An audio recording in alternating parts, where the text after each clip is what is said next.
What's up, everybody, and welcome back to Multiverse Monologues, the podcast show where we like to travel across the multiverses and fandoms that we love to talk about the movies and television shows that accompany those universes. Welcome back to the Star Wars movie marathon. In 1983, George Lucas released his conclusion to Star Wars, the original trilogy, and for 16 years, there wasn't really a lot of big Star Wars hype. There was a few novels that were released. Obviously, there was 2 peak Ewok films that were released close after the original trilogy, but the dark times were had by Star Wars fans. There was nothing that truly got people, the masses, well and truly hyped. But in 1994, there was some small little inklings that George Lucas had stepped into Skywalker Ranch to pen the screenplays and story for the prequel Star Wars trilogy. And this got people excited. And 5 years later, Star Wars Episode 1, The Phantom Menace, was released in theaters. To say that this movie was hyped it would do it a disservice, because this movie, and it's debated, but this is one of, if not the most anticipated movie, maybe of all time. Yeah. It's definitely up for debate, but the marketing, everything that went into this, I mean, the original trilogy did a lot for Star Wars and pop culture. I mean, this was at the top of everyone's minds. And in the early to late 90s, the buildup for this movie in particular, as well as the series of movies, was at an all-time high. People were going to earlier movies in 1999 just to see the trailer because they were so hyped for this movie. People wanted to dig in to the Phantom Menace. But 25 years later, I should say, this movie has gone... The journey of the Phantom Menace is very interesting to look at, because upon release, it was very critically marred. There was a few people who liked it, but I mean, this was panned critically. But 25 years later, there was a prequel. The prequels have had kind of a renaissance. People have looked on them with a new appreciation.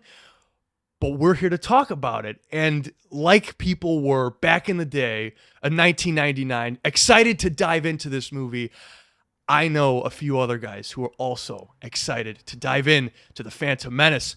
First and foremost, Mr. Ethan Westloff. Ethan, how are you? Doing good. All 3 of us this past week have gotten sick in a number of ways, so we have been anticipating this podcast just like people were anticipating the release of this. But just want to take a moment, if you're watching on YouTube, hit that like button. Ignite your lightsaber, slash that like button. We'd really appreciate that. But yes, I am excited for the Phantom Menace. We're going to dive into all the nitty-gritty of this and how we feel. But just to quote George Lucas, Jar Jar is the key to all of this. And if he works, then these movies work. Did he say that? So we're going to talk about that. He said Jar Jar's the key? He did say that. And we will definitely talk about that. But yes, he did say that Jar Jar is the key to all this. I know someone who is the key to everything in our lives. It's Mr. Micah Head. Micah, how are you? I am doing pretty well. You know, Ben, you got me thinking, what else came out around that time that was sci-fi, you know, where people getting hyped for Star Wars for a certain reason. And I wonder if Matrix, having its release just 2 months prior, really hyped up everyone for, all right, let's jump. I mean, if we could be hyped for the Matrix, this out of nowhere franchise, then we could be hyped for Star Wars, right? And then once it came out, everyone's like, wow, now there are 2 of them. Now, the prequel quotes have started. Now there are 2 of them. So even the Matrix, have you guys seen the Matrix? Yeah, I have. I did not know that I'd like to rewatch it though. 2 months before the Phantom Menace. I don't think that would have it didn't. It did, because what this did. I mean, dude, I've talked but you know to what? many I think people. It may have set the tone for the involvement from the audience going into this, because what other movies do you think of where people dressed up going to? You think of, all right, people dressed up for Harry Potter, right? People dressed up for Star Wars, and people dressed up for Matrix, man. They showed up. Did they really? Oh, yeah. Huh. I remember seeing lots of videos of people, you know, walking down with their big old camcorders, and they're like, all right, what are you here to watch? And it's this nerd with their big old trench coat. They got their shades, and I'm here to see the Matrix. And he's like this sweaty dude. Huh. Yeah, I mean, that's just what I think. So that had some hype to it as well. Oh, yeah. Okay. Well, I mean, this one, you talk about dressing up, watching videos of people dressing up. There's a video I remember seeing of a whole theater. Someone walked in, they panned to the audience, and almost like half the audience is in Jedi robes. Everyone's got lightsabers. Theaters were giving away cheap plastic ones for fans of the opening night premieres. I mean, oh man, it's an understatement. Like I said, I saw a video of a guy, he got his ticket and he fell on the ground and started crying like the movie theater was his altar. It was insane. Yeah. I've got I don't know if we want to get into this now, but I interviewed my uncle for this. Really? Yeah. I was like, all right, well, who in my family would have fond memories of Phantom Menace and all the prequel trilogy? So I was like, all right, well, my uncle, he was around that age. So I interviewed him, and he was 10 when this came out. Okay. So it's like, imagine ripe age. Imagine watching a movie like this when you're 10 in theaters when it's coming out. And he very vividly remembers all these people dressing up, everyone wearing their Jedi garbs, and they have their lightsabers, and he remembers them cheering and booing as things happened, and and you know, when lightsabers were flinging on stage, on the screen, everyone was getting up and having their lightsaber battles up and down the stairs and in front, and sounds obnoxious. Yeah, like it does. That. You think No Way Home was obnoxious? No. This was. And yeah, he remembers he was one of the people that was dragged to the theater to watch the trailer for that random movie. Yeah. That's so that cool. Came out. Like there was a few of them. Some random movies that were like everyone knew that the Phantom Menace trailer was gonna play before this movie. And they played it and everyone was freaking out and people left after the trailer because that's all they came to see. Yep. And my uncle remembers Darth Maul being revealed, but only one side of the lightsaber was pulled out for it. No, it was two. Was it two? It was two. Oh, okay. He remembers only one, but well, I mean the reveal. It was because of that trailer and specifically the double sabers from Maul that got people so excited. I mean, it's another Star Wars movie. I heard the Comic-Con one had the double blade, but as far as I remember it, the theatrical one only had one side. So it was a Comic-Con exclusive, is what I heard. I think you're wrong. Yeah, probably. I have always heard that it was double sabers, but obviously I wasn't there. None of us were alive for that. So I don't know. We don't know. The legend that we will never. Yeah, and we're not going to Google it because that would be too easy. Yeah. It would be. We'd rather have the. If you know the answer though, type it down in the comments below. I'm almost certain though that it's doubles in the trailer. That was one of the main selling points. They were like, "Did you see that guy in the trailer? He had lightsabers coming out of both sides of the stick." Oh, and when it happened in the movie, oh man, everyone went ballistic. Yeah. Like, it's crazy. So fun to interview my uncle. You guys should definitely. It's like listening to an old grandpa talk about his war stories, man. So, like they're people have their Star Wars stories. Did he like it though? When he saw it, Phantom Menace. Really? Out of the prequel trilogy, he holds the prequel trilogy the highest in his opinion. Because those are the ones he grew up with. I mean, those are the ones he saw in theaters first. And he thinks that 3 is the best, followed closely by 1. Okay. All right. Well, I want to know and that's what I am interested to see. Yeah. It's just going to be really interesting. So without further ado, ladies and gentlemen, let's hit the hyperdrive and head over to the Star Wars galaxy.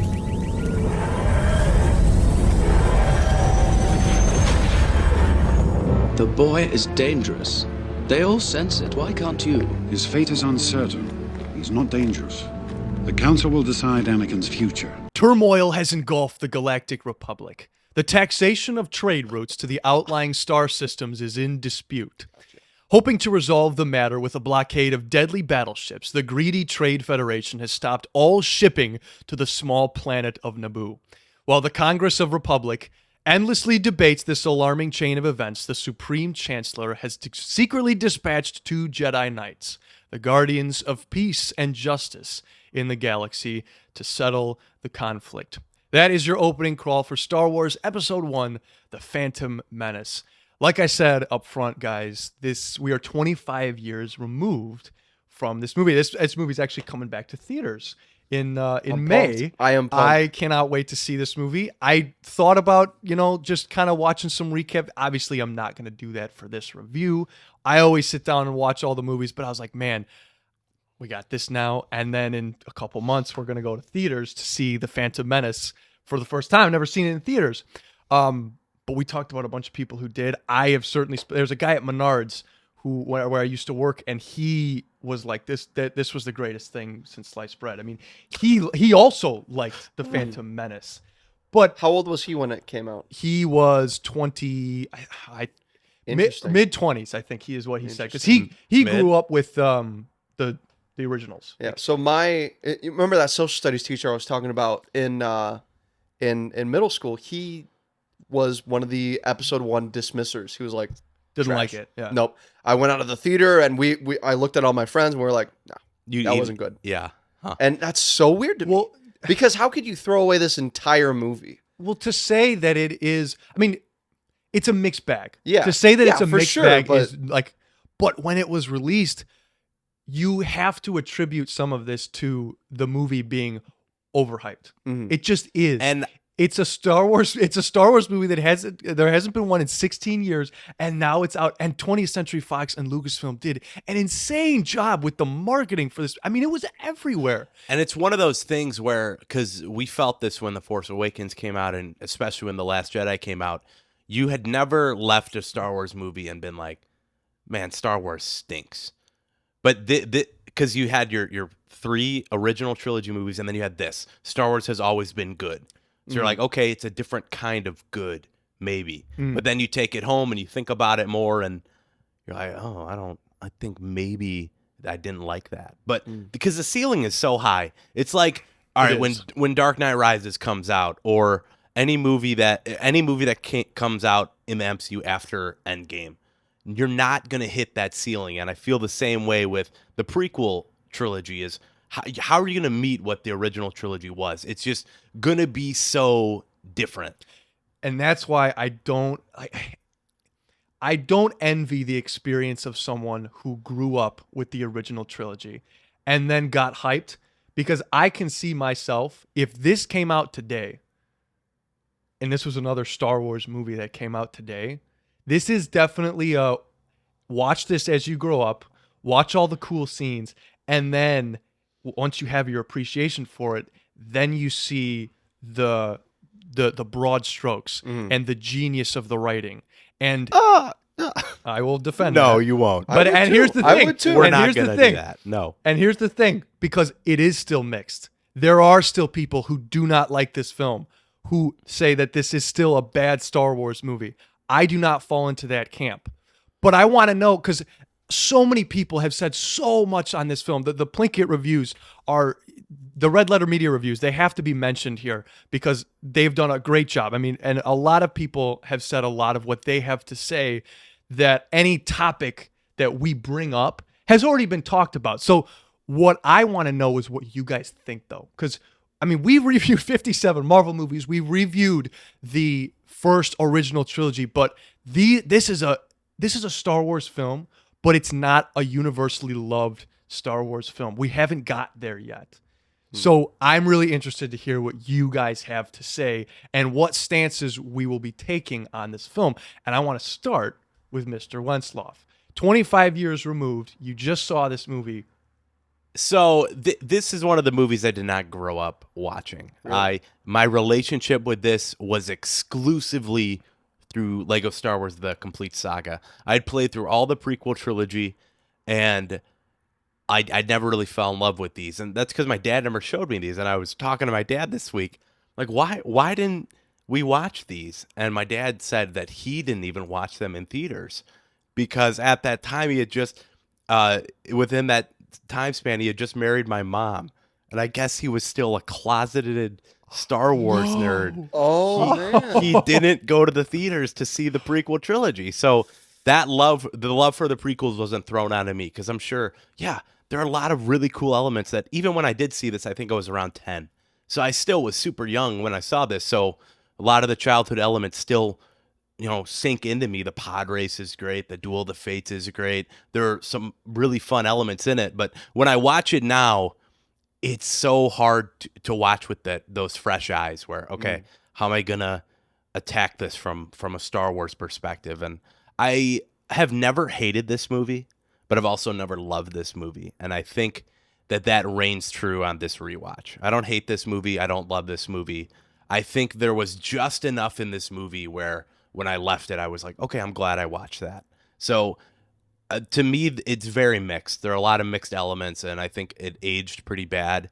But I think, and with all these prequel movies, we're going to talk about the animation. We're going to talk about the Clone Wars. I think what the Clone Wars added to this world that is the prequels is huge, and you can't Without a doubt. You can't understate it. So I don't know. There's going to be a lot of different elements falling into this. But how do I like this? I think it's fine. It doesn't come close to the original trilogy, but I think there's fun to be had, and I'm super excited to talk about what I like and what I don't like in this. And you're like, I would say that is a natural reaction. That's honestly where you should be. As just a movie, as a lover of film, as someone, because I think that there are issues. This movie has issues, and we're going to talk about them, but this is nowhere near a perfect film, but like that's totally understandable. Like there's a lot in this movie. It's not your original trilogy films. But fine. That's where Ethan's at. Fine. I think it'll be really fun to talk about. Yeah. Micah. I think that let me introduce myself to the Phantom Menace. So I grew up on these movies. These were probably Phantom Menace is the one that I've seen the most. Absolutely nothing surprised me in this movie. Nothing was like, oh yeah, I forgot that happened, or oh, that was a line that I didn't know was in there, or growing up, I just naturally became accustomed to what Phantom Menace is. I've accepted that this is what it is. And I've come to appreciate. I mean, I've always kind of appreciated the visuals, the grandiose of the scope of this movie it's impressive. The way that George Lucas wanted to flesh out his universe in such an experimental way, because this is very different from the original trilogy. And I think that if he didn't broaden the scope with this movie, when would he have done it? Well, I mean, if he stuck to his basics for this one, then people would have been like, oh, it would have been. I mean, they did it with Force Awakens. It would have been Force Awakens. It would have been Force Awakens. That's what they did. I think that Phantom Menace has so much of the basis for what we see in future Star Wars properties, like Clone Wars. We wouldn't have had Clone Wars without this. We wouldn't have had the rest of the prequel trilogy without this. We wouldn't have had so many important elements if not for the weird politics that George Lucas puts in the Phantom Menace. And for how much flack he gets for having politics in it, that's one of the most interesting parts of Star Wars to me, is how they tackle a subject that in such a generalized way, like a general audience way, and we can understand it. We can't pretend like politics has not been a part of the original trilogy. It wasn't. I mean, it was. We can't pretend it wasn't. Yeah. So it's just the approach to the politics, to this degree, the taxation and the trade federation. This feels more like a real political climate than what they introduced in the original trilogy. For me, it was like, all right, they're talking about it. But here we're like in the courtroom. We're in the room where it happens, where, I mean, we'll see in episode 3, this is the fall of the Republic. Literally the established order in the galaxy. Yeah, and that's the coolest element of the prequel trilogy that a lot of people just dismiss because it's not Star Wars. It's not, oh, that's not what Star Wars should be. I love this story. I love how it unfolds, and seeing the beginnings of this, seeing how Palpatine manipulates from the ground floor in this movie is so cool to me. How he starts as just an ambassador, right? Senator Yeah. Palpatine. He's just like, all right, let's pull an Amidala from Naboo. Because of this war that's going on, let's put her in the courtroom. Let's make her...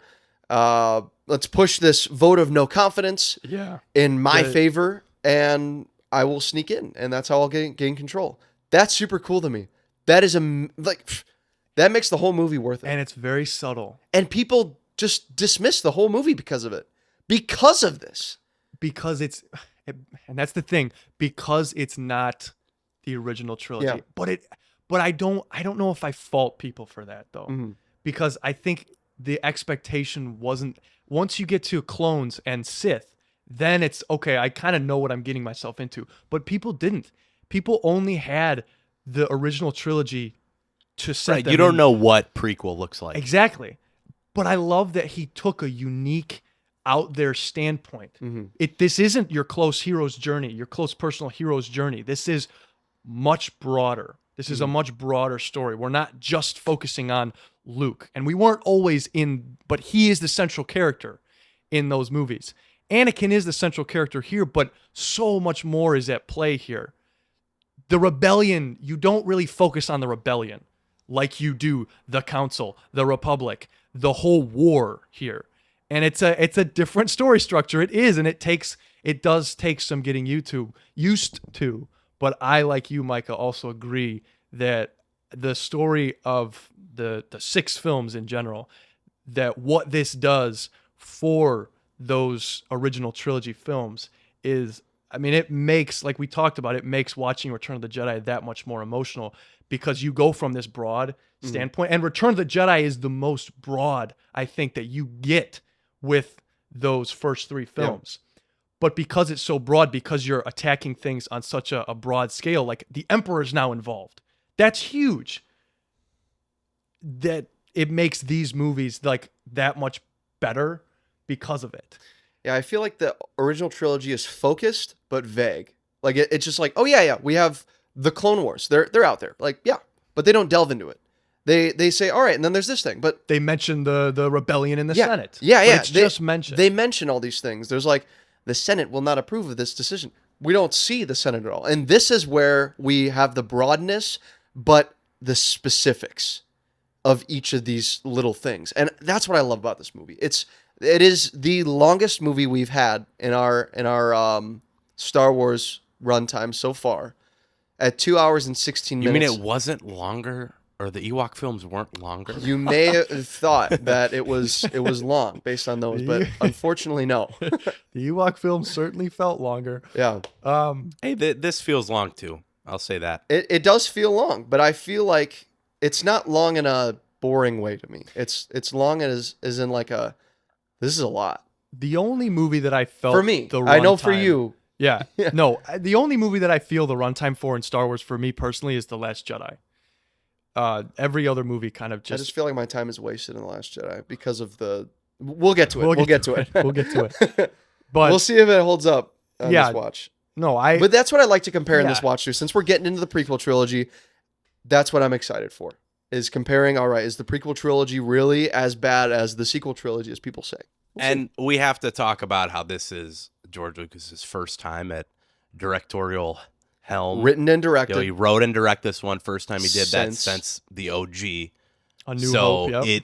it's so, because George Lucas has always been that guy who, when the ceiling's there, he's going to hit that ceiling. Yes, And and that's why Maybe he go waited a for little this too movie. far in a few places.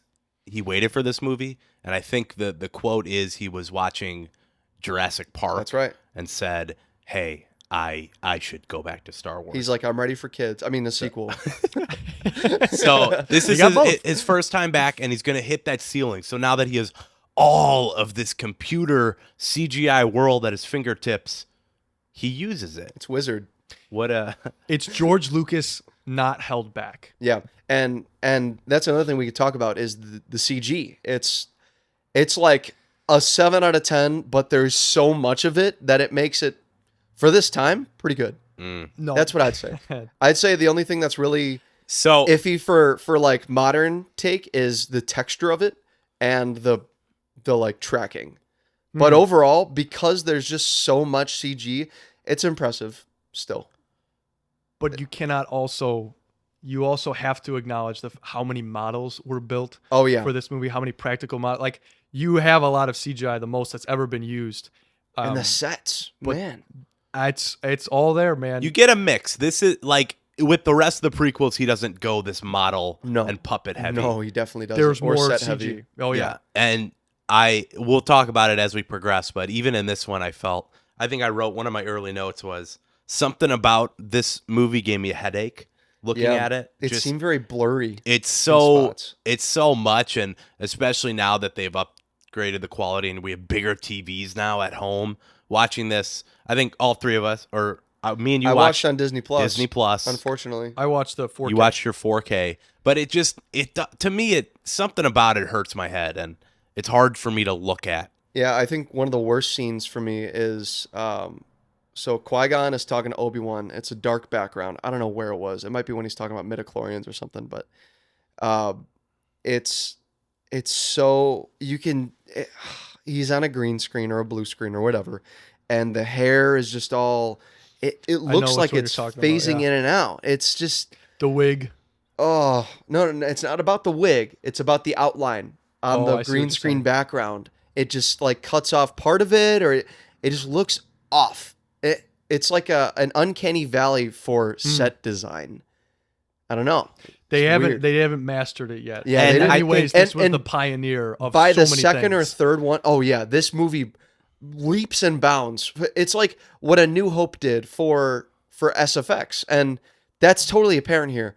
We wouldn't have had CG environments if not for this movie. We wouldn't have had such great 3D models, like characters in alongside real characters, if not for this movie. Like this is amazing for what it's doing.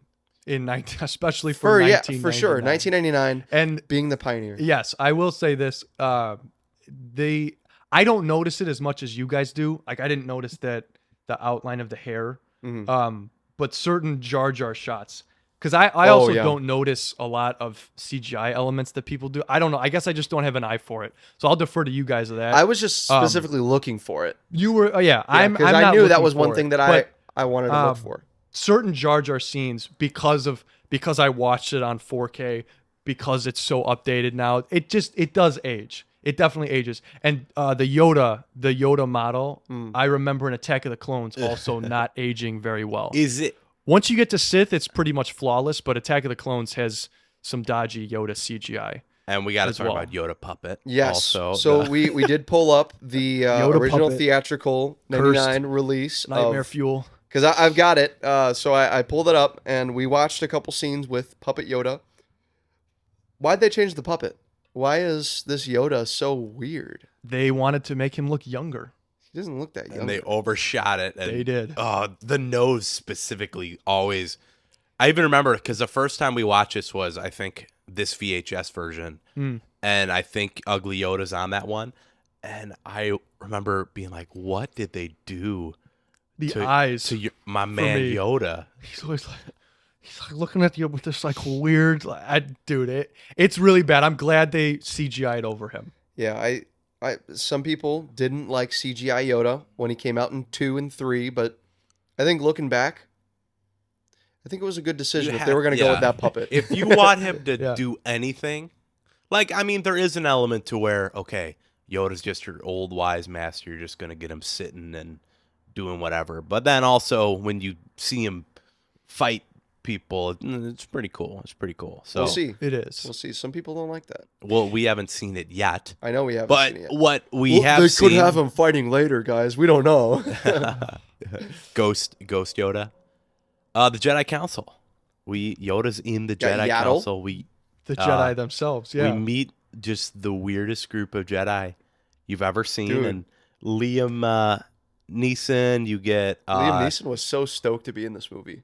Dude, he freaking signed loved on it. before Yeah, even we got to reading the talk about script. Qui-Gon too. If we're starting with the Jedi Council, we got to talk about Qui-Gon. Okay, let's do How do Qui-Gon. we feel about Qui-Gon Jinn? I really like Qui-Gon Jinn. I don't know Seems how like you a guys very do. he feels like very based on Ben Kenobi from episode 4. He feels like this very reserved, very like monk style, like, you know, the Jedi are a civilized group of people. We are, you know, that's what he feels like to me. Very restrained, very with the Force. The Force is with him kind of guy. Ethan first. To me, a lot of what he does makes absolutely no sense to me. And specifically, you first start off the movie and Obi-Wan's like, I got a bad feeling about this. And Qui-Gon goes, well, I don't sense anything. Immediately, right away, you're telling me, okay, something's off with you, Qui-Gon. How do you not sense that there's clearly something going on with the Trade Federation? And then a lot of what Qui-Gon does on Tatooine angers me. Like, what are we doing? First of all, we're stuck on Tatooine, which is the same story that Obi-Wan and Luke have, and they just go to the canteen and find someone to fly them out. But no, there's this whole complicated pod race arc, and then there's Watto, okay? Where do you draw the line with Watto? He'll try using the Force, right? Tries mind tricking him. Okay, Qui-Gon, why don't we just steal what we need? Why don't we just kill Watto? Why don't you also just take Shmi with you? That frustrates me, how he's fine. Hey, Anakin, I'm taking you, but Shmi, whatever. He won Anakin. Yeah, Hang on. Where's I know. your line? He doesn't. I think Liam Neeson plays him great, but there is a lot of vagueness to him, and I don't know if I necessarily like that, because it makes no sense to me why why is mind tricking someone okay morally, but stealing a part isn't? That's what I said. Stealing a part? How's he gonna steal the part? Just What did take he what he steal? needs. He doesn't. But take what you need. Who cares about Watto? He's a slave-owning creep. The rules of what Qui-Gon does are a little too vague for me. Well, he just wanted to use his credits. He still wanted to pay for it. So he wanted to use the Jedi mind trick to get him to accept the Republic credits, but your credits are no good here. Watto. There's a dictarian. I need. Huh. I don't know. I didn't see Qui-Gon as that aimless of a person in my book. I thought that he was drawn by the Force to that place. I don't know. That's my headcanon. But there's clearly something wrong with him because the council won't let him on. The council looks down on him. Because I love the lore behind Qui-Gon. Yeah, I love the... the council is twisted to be kind of the screwed up people, and that's highlighted with, your Duel of the Fates. So Qui-Gon is, I guess, supposed to be your good guy here, but just something about his approach I don't like in the writing. So the Jedi Council is supposed to be lawfully good, and Qui-Gon is supposed to be morally good. So he's going to be doing what he feels is right in his book, but which involves some things that have now been decanonized, but also now have been rewritten. I haven't looked too much into the new lore of Qui-Gon, what's new and what he goes against the Jedi Council in some ways, and we see that in Clone Wars, don't we, a little bit? So yes, we do. But I want to offer you something to think about here about Qui-Gon Jinn. Qui-Gon has always been, and clearly in this movie he is that way, he has always been more in touch with the Force, more in tuned with the Force than anyone on the council has been. And that's because he was trained by Count Dooku, who we know is now a part of the Trade Federation. He's a part of the Separatists. But it's because he is so in touch with the Force that he does things so differently. Obi-Wan has such a problem with it because Obi-Wan is followed by the book. He is a rule follower, and he's always at odds with his master because Qui-Gon chooses to look at things through what is the Force trying to tell us here? Where is the Force trying to lead us? And a lot of people have that same thought.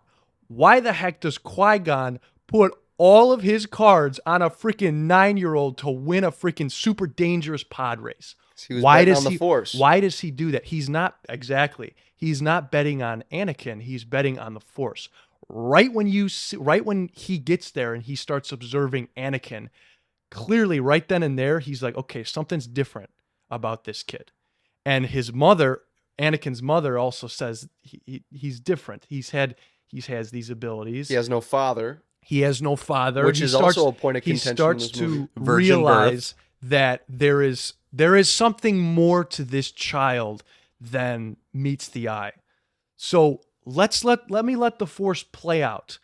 Let me let the Force do its thing. And then he tests him for metachlorine, his M count. Which And it's people- higher than anything any Jedi has ever had in history. And after that, Qui-Gon is convinced.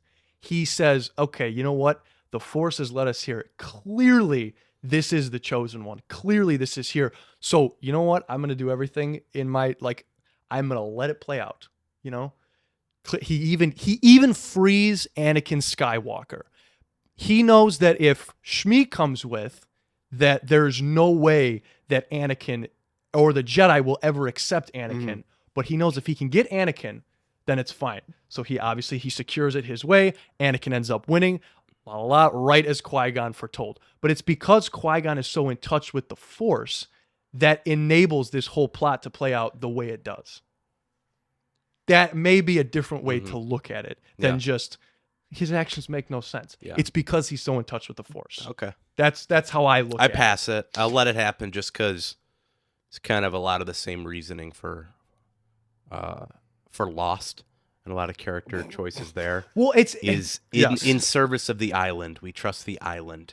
So I guess in this case, Ben, where you're coming from, I'll let it work. And I think it's shown a lot in this movie too. It's not like you can definitely, oh yeah, like that. Those are his motives, and it's all contained in this movie. A lot of people will say, oh yeah, the prequels only make sense now because the expanded media. But like, I feel like there are some expanded Star Wars that help to enhance the original trilogy that you got to see for the first time, and like Coruscant was huge. In expanded media, and now you see it for the first time in episode 1, and that was a huge thing.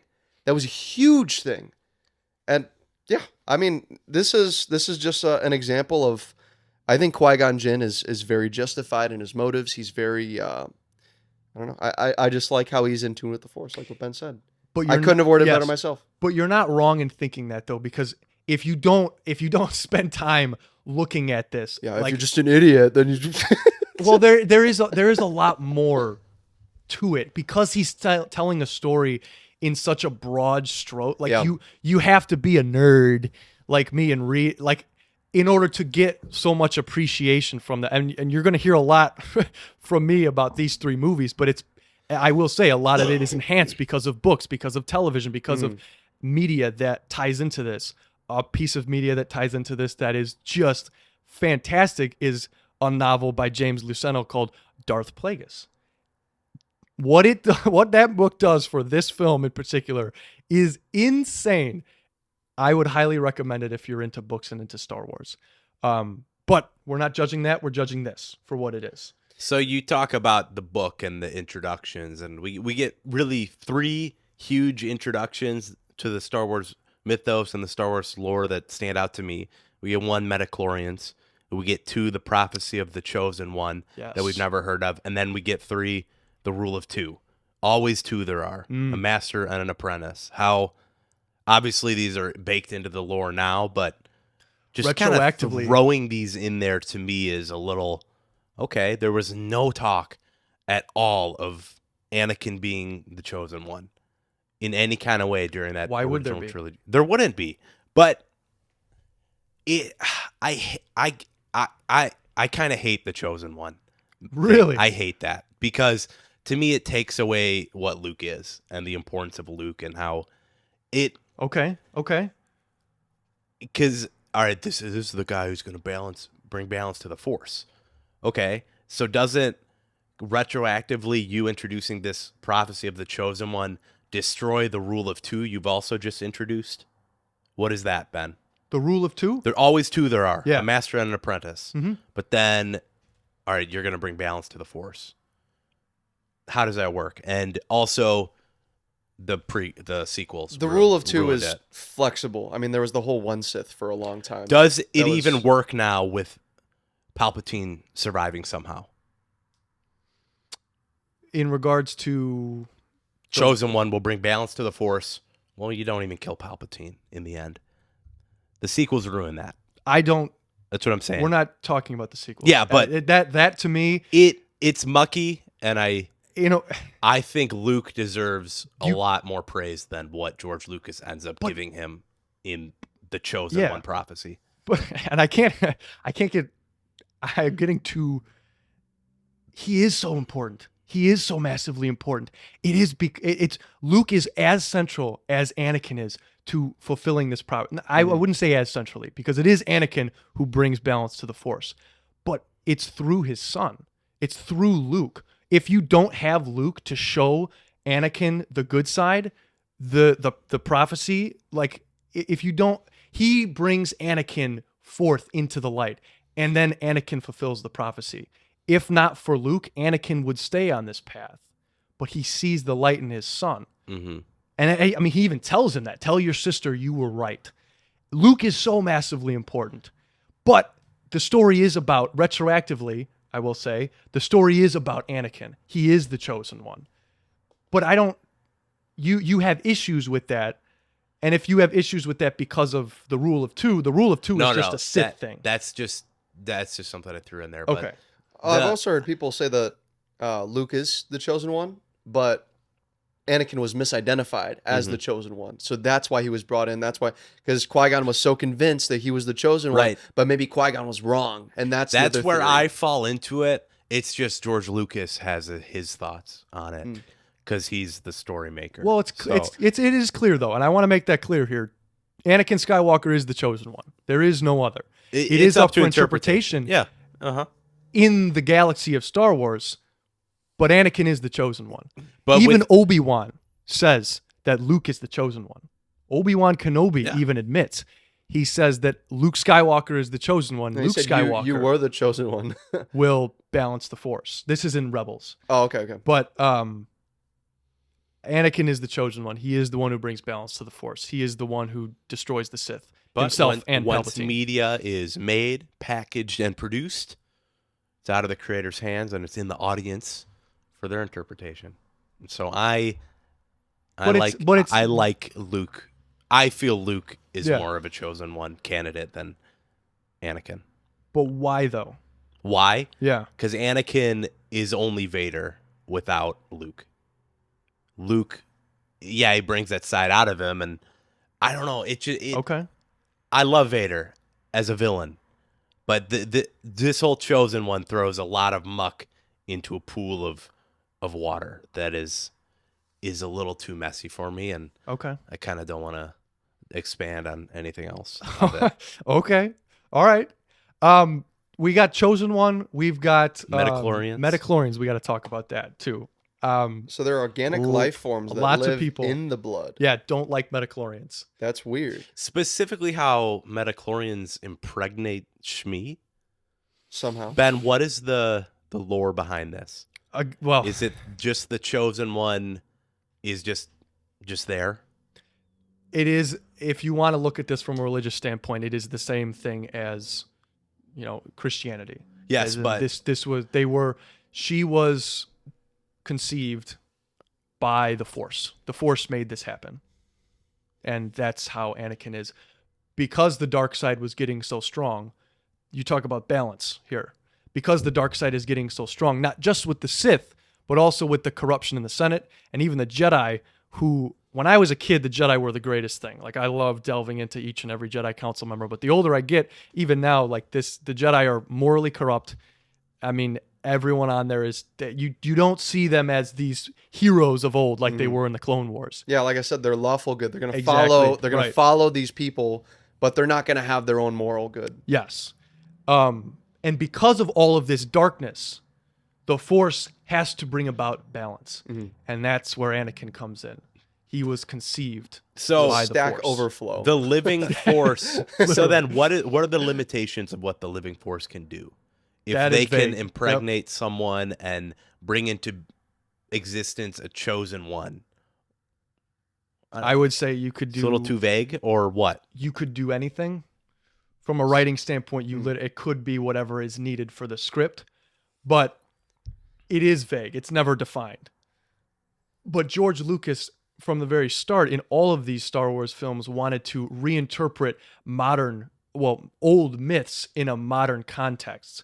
And you could argue that this is the biggest, the best, the original story ever, the Bible, about a chosen one, a Messiah who comes and this is this story. You know, This is the Christian Dune.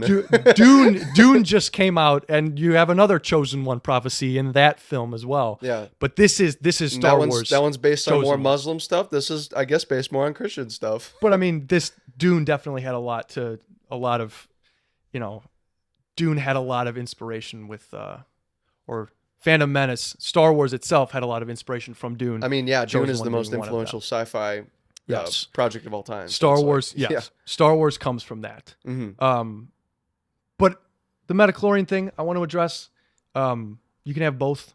I think it's cool Midichlorians that was a they- way to measure it. Yeah, The Force and is still this mystical thing that Yoda talks about. It's still beautiful, but the midichlorians was a way of Right, and just- we got a whole they can both exist. Clone Wars arc of Yoda, whatever, dancing around with midichlorians. Oh or- yeah, I like how they use the level of midichlorians to justify how they can go around and scout Jedis when they're young.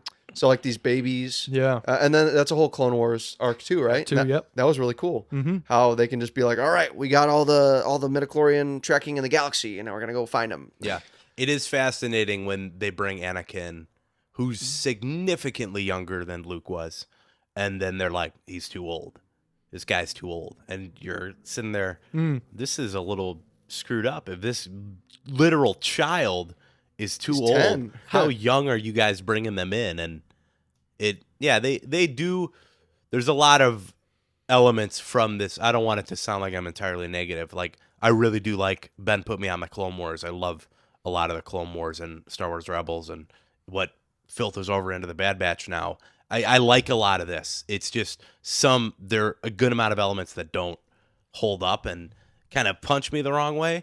But I like the Jedi Council and how they are the kind of villains of it. And it is fascinating to see them fall in this because of their own terrible guidance and leadership and how they let whole.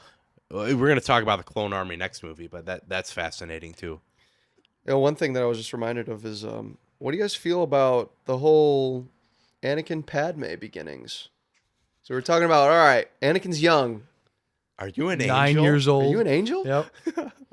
He's got that Anakin wow. Riz, man. He's a Man. dog. So when I was younger, I was always kind of appalled by this Beautiful because thing I in the was like, galaxy. dude, isn't Anakin like 9? That would be like, She's 14 and I in this forgot. movie. You don't feel that. You know, you don't feel that she's 14 because Yeah. I don't know how old 18. she was 18. She was Yeah, 18. she looks 18. She was legal. She doesn't. Whoa, Jake whoa. Lloyd. Jake, yeah. How old was Jacob Lloyd? She's not the one we got to worry about. My God, it's definitely Anakin. He and was 10. He was 10. so here we gotta talk about Jar Jar too. We gotta talk about Jar I'm Jar. at best. I'm Yeah, at best. we'll have plenty of time to talk about Anakin, Padme, and in 2 and 3. So But yes, you're right. I just wanted to the bring it- the beginnings. Of everyone that knows is it's just- a little weird. It is. But yeah, I love the whole thing. What Padme's just disguised as a handmaiden or a servant, and the fake queen, who is the fake queen played by Keira Knightley. Mhm. Yeah. So, she's like, Padme, go clean up that droid. It's like, okay, wow. Oh, you know they had a good laugh about really, that later. You're really taking advantage of her being, undercover. Oh, you What- know. So why is she disguised, Ben? Is Why is As a she decoy. disguised? Protection, decoys. You mean Yeah. you see it in episode People- 3? So People do it all the time in yeah, all the time. I think it's episode 2. I do it all the time. real Yeah. life. Is it episode 2 or 3 where I'm actually a decoy right now. where the ship What? gets bombed? 2. 2. 2? Oh, okay. Well, you It's see it the in 2. beginning- It's the Why? beginning of 2. Why Oh. they have her as a decoy? That's fair. Mm. I I think that Keira Knightley does the Naboo accent better than. the Naboo accent being Senator Palpatine. I'm troubled by our planet's situation. I was like, I would like to I need. propose a vote of no confidence. I have very much defended this movie, and my goal here is to offer. My goal here is to challenge how we see the prequels. A lot of people have a lot of negative things, and I'm not trying to convince. I'm just trying to challenge how people see these movies. they challenged me for sure. I'm telling you right now, some of the dialogue in this film, I can't even defend, man. Yeah. The way the line delivery from the line delivery. dude, I can't even deliver my lines right. Dude, Padme has some of the worst line delivery, and I'm trying because I always make excuses for Star Wars. It's like But her man. her acting is some of the weakest, but her lines are some of the coolest. Seriously, Like, Jar some of Jar. her senator lines where she's like talking about how her planet is being, and she's like, "This is not my arena, Senator, but I should go back to mine." Right. But the Or way she whatever. delivers it, like Jar Jar comes up and he's like, "Oh, I'm just so worried about me some people." And she's like, I'm hoping they're all right. And Padme's like, "I hope so too." She's just like staring out into the, and there's like, What were her That might acting just roles? be like her princess like, what? duties. Like that might be Maybe. like part of why because she's not that straight toned when she's talking with Anakin. to me though, it doesn't matter. You need to have someone more lively. And Natalie Portman's a good actress too. So Yeah. like, and Keira Knightley. I will say this. Maybe they did it so wooden so that they Tearing her could apart. perfectly imitate each other. Because I really cannot tell a difference between the queens when they're switched. I cannot tell. And that I mean, might I have know been- from a story perspective who's there. Headcanon, that was on purpose. Maybe it was. That's but to that's me, just me. wooden dialogue, I gotta find some fault there. You know who doesn't have wooden dialogue though? Has the opposite of wooden dialogue is Jar Jar Binks, Holy man. cow. All right, Yep. so I watched this with Rebecca, my fiance, Ooh. and I was very excited to see how she reacted to Jar Jar Binks because you know she likes some characters that are pretty out there, and Jar Jar Jar's Jar out there. Binks comes out and he's like, "Wow!" You know, he does this like his thing, and he's like, "Moi moi," and she is just dying the entire time. She had me rewind because she missed a bit. Has she seen this before? She has. She grew up on watching. I mean, remember at the beginning, I was like, "Oh, have you seen these?" And she's like, "No, I haven't seen them." She's seen all of these. She's seen all the Star Wars movies. Oh, dang. She loved Jar Jar Binks. Last night we were scrolling through Instagram and we found this T-shirt that says "Yusa in Big Doodoo" this time, or no, it just said "Yusa Big Doodoo." That's what it said. And she's like, "Can we please get that?" And I'm like, "All right." So I look up more Jar Jar Binks shirts and we're scrolling through, and she's just like dying. I had never seen her laugh that hard about a character in a movie before. So before I knew it, she was pulling up YouTube and looking up Jar Jar Binks compilations. And I'm like, I guess I found the world's #1 Jar Jar Binks fan. Dude. We were on our way to see Dune 2. She's like, he's so clumsy. I mentioned Jar Jar because I'm like, Rebecca, Micah said you like Jar Jar. And then in the car, it's like 5 minutes straight. She could not stop laughing about Jar Jar. Like, I'm not kidding. I'm It's not like- over exaggerating. Wow. Like, I got uncomfortable with how long she was laughing about Jar Jar Binks. Dude. So clumsy. Peak, man. Like, what? Hey, I love Jar Jar too. So here's the thing. I will say he's very comical. He's a Star Wars character through and through, but I have a hard time saying that this movie wouldn't be better without him. I'm not gonna lie. I think you could have toned him down a little bit. He is a bit overplayed, and they fixed that in the sequels. Yes. I mean the prequel sequels. The prequel sequels. This is to me. This is Ewoks on steroids. It just But I think it works because it's confined to one character. That's for coming me. from a man who True. has seen the 2 Ewok films. If they had like multiple you know. multiple Gungans following them around for this whole movie, oh, it would have been rough. But to be fair, Jar Jar is the most out there Gungan we see. And That's true. you know what I didn't realize? What's the big fat Gungan's Boss name? Nass. Boss now. I did not realize that he was just a fat Gungan until this watch. Oh really? I'd have thought he was a whole different species. Oh. Like, wait a second. He's just a super I never caught that before. Dude, he's a beast. He's a behemoth. Him and Captain Tarples. Oh, dude, that was nice.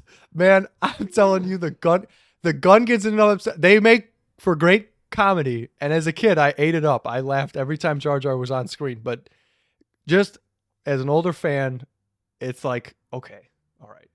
sometimes it's a little too much. It's for the I kids. think It is for the kids. If This did for Star Wars what Harry Potter began with. I mean, they made a movie that included, all right, like we're targeting some of the kids, and we got to throw the kids some bones here. And this is Jar Jar Binks is for the kids and Rebecca. and Rebecca. And Rebecca. Well, I mean, not even though, because there's a lot of fans out there who will defend Jar Jar. Like Jar Jar's a great I mean, decision. George Lucas will defend Jar Jar. He will. is the. Jar Jar. What's the line? Jar Jar is the key to everything. I mean, Exactly. in Episode 3, he is the reason why. He is the deciding vote as to why Palpatine becomes the Emperor. And my absolute favorite Star Wars theory is the Dark Jar Jar theory. Oh man, yeah. I just remember being a kid and I saw that YouTube video of Darth Jar Jar, and it lit me up. I'm like, oh wow, because it was the first video essay I think I'd ever watched in my life, and they presented their case for why there's more to Jar Jar than what meets the eye, and you get all the quotes from George Lucas, and you're left there. You leave the video going, you know what? I'm convinced Jar Jar is a Sith. Because and I know the video essay you're talking about. They do a really good job, man. It's definitely one of those conspiracy videos. They had it all on in full force. I feel like this is one of the most dissected movies. Like, oh, crazy how people have been able to dissect this movie for little lore things, for just like expanded theories, for people grab evidence from Episode 1. And I don't know, you guys saw the video floating around, I'm sure. 12-hour Phantom Menace dissection. a short dissection of the Phantom Yeah, a Menace. short dissection of the. Have you seen it? Yes. No. Okay. I have not seen it. It's 12 hours long, but I would. Actually, no, I wouldn't like to watch it. Actually, that's too long of a. That You might be break one it up. I put on I think it is. in the car. Originally, it was broken up into a bunch of them, but Oh yeah. there's just too many things I have to listen to instead of a 12-hour Phantom Menace review. But yes, you're right. There is so much that people have to say about this movie because, I mean, there's a lot. There's a lot to this movie, man. More than just meets the eye. I mean, the Duel of the Fates in and of itself has much more involved than you initially think.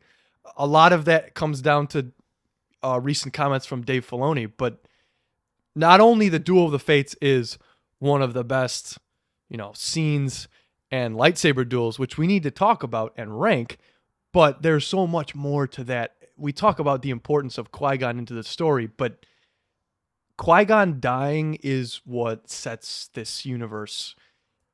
It kind of basically goes downhill after Qui-Gon dies. If Qui-Gon, this even before Dave Filoni came out and he had his whole spiel about, I'm assuming you guys know about this, correct? Dave Filoni came out in a Mandalorian featurette. He came out and talked about the importance of why this is called Duel of the Fates. Was it not around just the time song. he talked about the Obi-Wan and Darth Maul reuniting? Is that similar? In the same vein? Because I've seen the quote. I've style, but not around the same time. For Mandalorian Season 2, they had a round table, and Dave Filoni came out and he talked about the importance, the reason this duel is called the Duel of the Fates. Not just because it's a really hard title for one of John Williams' songs. No, this duel is literally for the fate of Anakin Skywalker. If Qui-Gon survives, Anakin grows up and he becomes a Jedi and he is fine. Obi-Wan does not want to train Anakin Skywalker. He's like, fine, I'll do this. Why do I sense we've picked up another pathetic life form? Like, bro, it's just Anakin. But he doesn't want anything to do with That him. boy is dangerous. He only trains Anakin because Qui-Gon wants him to. Why you gotta die, buddy? And in Attack of the Clones, you see the division, and in novels as well, between Anakin and Obi-Wan. Rule following, and Anakin is this free spirit. He grew up 9 years without the council, without the dogmatic view of the Jedi. And so there's a lot more emotion tied to him. You need someone who's more in touch with their humanity, and there's no one more in touch with their humanity than Qui-Gon. And because Qui-Gon doesn't make it out of this, Anakin is literally left to deal with the personification of rule following and the dogmatic view of the Jedi in Obi-Wan. he is that personification. Even though Obi-Wan is, I mean, he is good. He does love Anakin, but it's different. He does view Anakin as unorthodox, and it's because Obi-Wan trains Anakin. I have failed you, Anakin. I have failed you. It is Obi-Wan's fault. It should have been Qui-Gon, and that's why it's the duel of the fates. It's the fate of Anakin Skywalker. And Dave Filoni puts it way better than I do, but even before Dave Filoni put this, I always had that thought. You know, imagine if Qui-Gon survived. I mean, this goes back to Star Wars theory videos back in like 2016, 2017. What if Qui-Gon trained Anakin? He did not just plug Star Wars theory in the podcast. Star Wars theory used to be peak, all right? He really did. He used to that's a different subject. But I will say this. Those Star Wars theories, I mean, I had them on my own. What if Qui-Gon trained Anakin? Right. How would Anakin have ended up if Qui-Gon trained him? You talk about the Duel of the Fates, you talk about Qui-Gon's death, you got to mention how when they released the soundtrack for this movie, they just, I guess they weren't thinking, or John Williams wasn't thinking when he titled these, but Qui-Gon's Noble End was one on the track list when they released the soundtrack. So you look at the score and you go, oh, I guess Qui-Gon's a one and done kind of guy. And another thing is that the novels for all of these movies were released like a month in advance of the film. So novelizations. Yeah. You go on to Rebel Force Radio. Jimmy Mack, he's like, oh, I'd already read the whole book before I saw the movie. And I was like, imagine that. Imagine if we had... It's a completely different time than... Yeah, you pick up the book, you binge it, and then... He said he read it in a day, yeah. Yeah. And like, well, because they would take the... Back in the day, That one? That one. They'd take like the That's first the draft one. of the script, and then they'd put it out into the novelization. So yes, it's crazy that that's something they did. Like that... The medium of movies was so like, oh, I'll read the book before I go in. Well, I remember the Force Awakens book came out before. Like the kids' novelization launched a couple days before but like the movie. These were released specifically so you could read the book and then go see the movie. Huh. Like it was just in that time, you know, Lord of the Rings, you know, you have these, not that was released before. I mean, it was released way before, but it was a thing. Oh man, is this based off of, is there a book I can read? So I can go into this more prepared. Like, dude, you talk about going into prepared movies, watching a few YouTube videos before you watch. I mean, let's read a full novel before I go and watch the movie. I have the story right in front of me. It's like so talk about spoilers. In our early Marvel marathon days, I was like, I'm gonna read like so many comics for each movie we watch. Yes. And that died very quickly because it just was so hard to sustain. Especially every week. Yeah, weekly, that was hard. I had that same thought. And the first movie I did, and the only movie I did, was for Morbius. And after that, I just was like, oh man, you know what would be cool? To bring it, to add an element, it's just to go like read the introduction of each character. To separate it from just three noobs on a microphone. Let me read a Morbius comic. Oh, you know, maybe I don't want to do that. No, I don't. But that was fun. Darth Maul. Obviously, he's got way more to do in expanded universe, but really cool character. I really like Darth Maul in this. He's cool, but like from a context of that, Dave Filoni didn't rescue him. It's kind of as a one and done character, kind of a big whiff, I think, from execution standpoint. Like he's in like one scene and then he's in the really great Duel of the Fates and then he's kind of done. He's not a character. He's not. Yeah. Really, like if you're thinking of your Sith to follow up He's Darth there to look Vader, cool. He looks cool. He's got a great look. But at last we'll find the Jedi or whatever the quote. We will have revenge. That's like all he does. I like how intimidating the he is. scene where he's like, where Palpatine's on the Zoom call with the two chumps. He's like, well, my apprentice, and then like he emerges behind him. He folds his hands. Yeah, right. Made me laugh. His entrance did. Speaking of making me laugh, every line that the Nemoidians give, I burst out laughing. The way that they talk, man. And why did they send Jedi? No, there are two of them. They are still getting through. Dude, That was a cool scene though. Oh yeah, it was. Like the Force theme. seeing the lightsabers used in a more just day-to-day aspect is Right. really cool. That is neat. Seeing what was it? Qui-Gon got something from something, like lifted up his robe to put it into his pocket. You could see the lightsaber there, and that's when Anakin sees it for the first time and I saw your light sword. Laser sword. Laser he calls sword, it yeah. a laser sword. Yeah, and that it's just cool that these lightsabers are there all the time. I mean, you don't see that as much in the original trilogy. Do we want to rank the lightsaber fight? All right. This is the duel of the The fates. Darth Maul Qui-Gon fight on Tatooine first. Where's that going? I guess we do have to rank that one first. Because that one was pretty sick. One blade, Darth Maul. Yeah, one. Not blade going to Darth reveal Maul. everything Yep, right yep. now. Oh, my uncle also wanted to add that. Do we have a list? No, I don't have a list. Okay. I wasn't keeping Oh track. shoot, we gotta. My uncle was also very hyped to see dismemberment for the first time besides just the one arm and head and whatever, and the just body parts here and there, but the droids just being dismantled with lightsabers was Right. very If you cool. need a thing for Jedis just to go berserko on, yeah, why not? Battle droids. Yeah, because because you don't want to to. people. Yeah, it get way too gory if they're slicing up dudes. Yeah. Just limb and limbs falling Yeah. off. One thing I forgot to to mention while Ben is still pulling that up is so we were talking about technical advancements that this movie made for the CG world, right?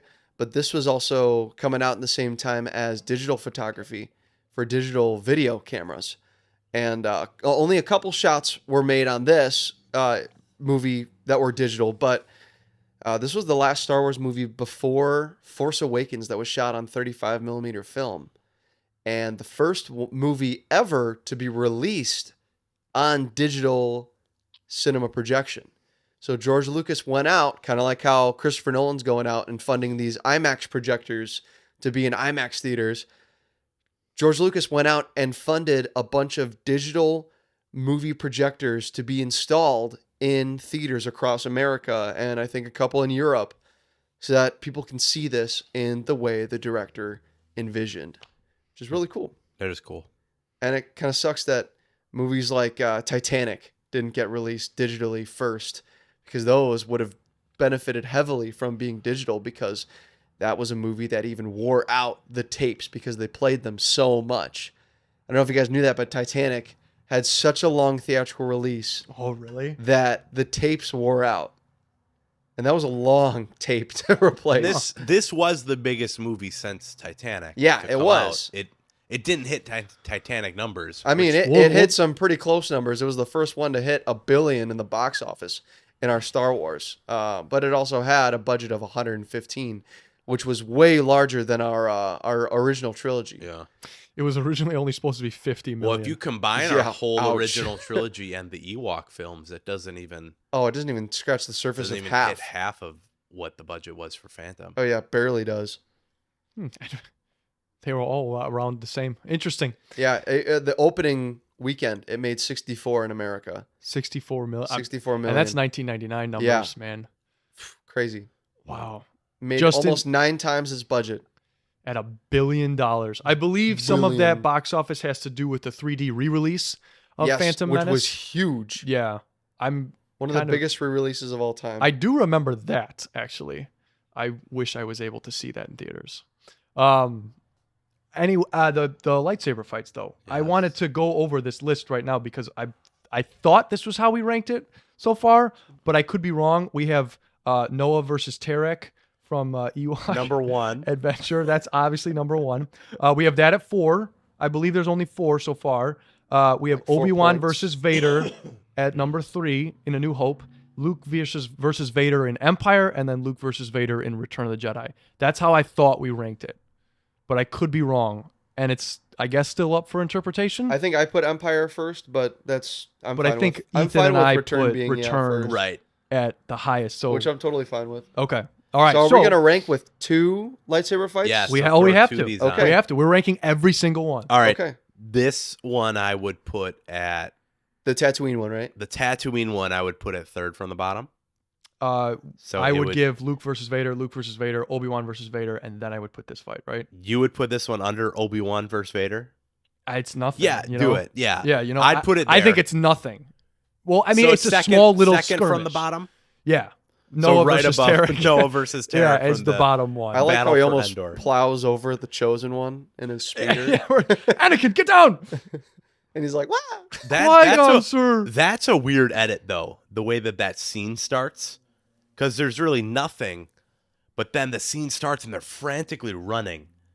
Like, you don't know how long they've been running from Darth Maul. It was very jarring for me. And I would probably put it over the Obi-Wan Darth Vader fight, just because I like the choreography a little more and the intensity but of the it. characterness. Yeah, but I don't care about the characterness and New Hope since it's been like demolished and whatever.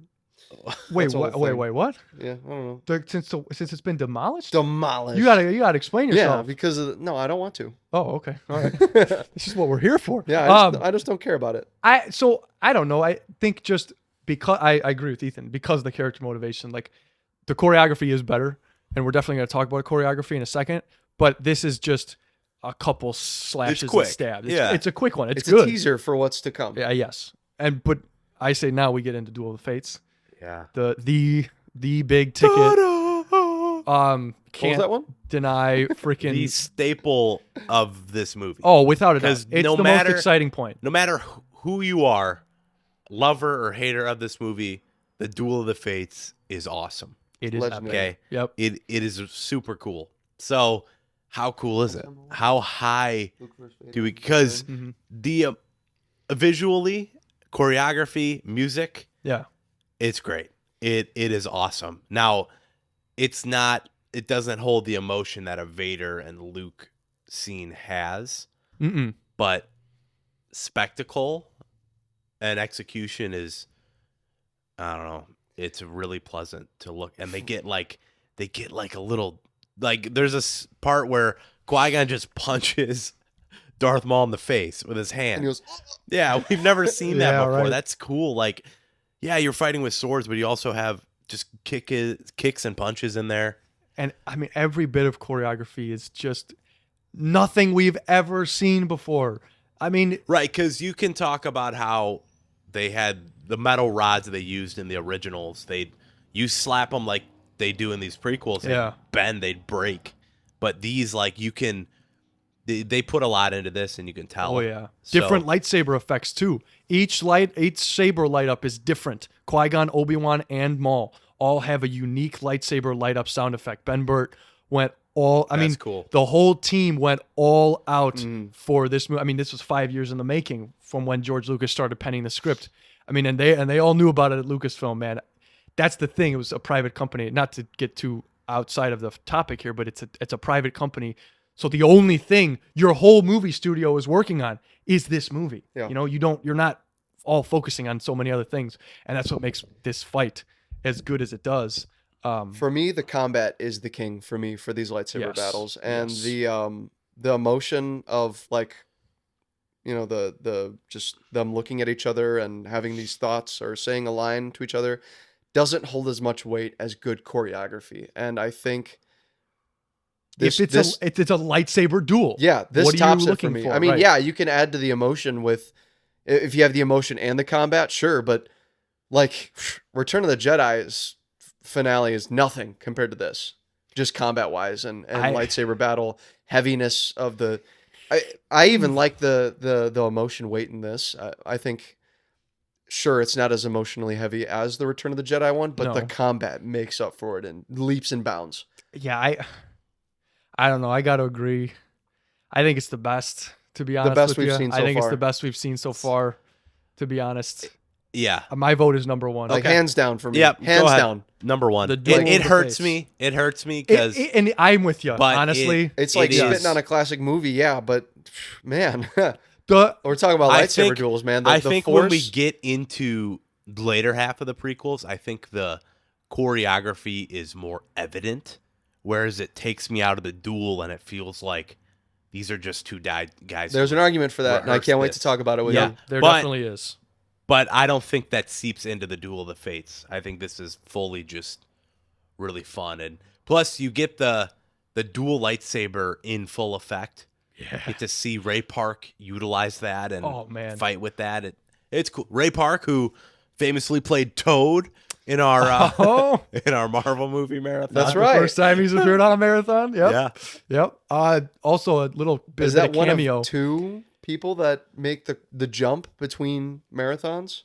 We got Samuel L. Jackson, which we didn't even talk about, Yeah, we and didn't his talk kind about of little Windu. role in this. He just comes out of nowhere. I The hate Jedi you. don't have a big role in this one yet. Yeah. They just are here to say no, and then all right, fine, Yeah, and then Ray Park. and then Ray Park. Right.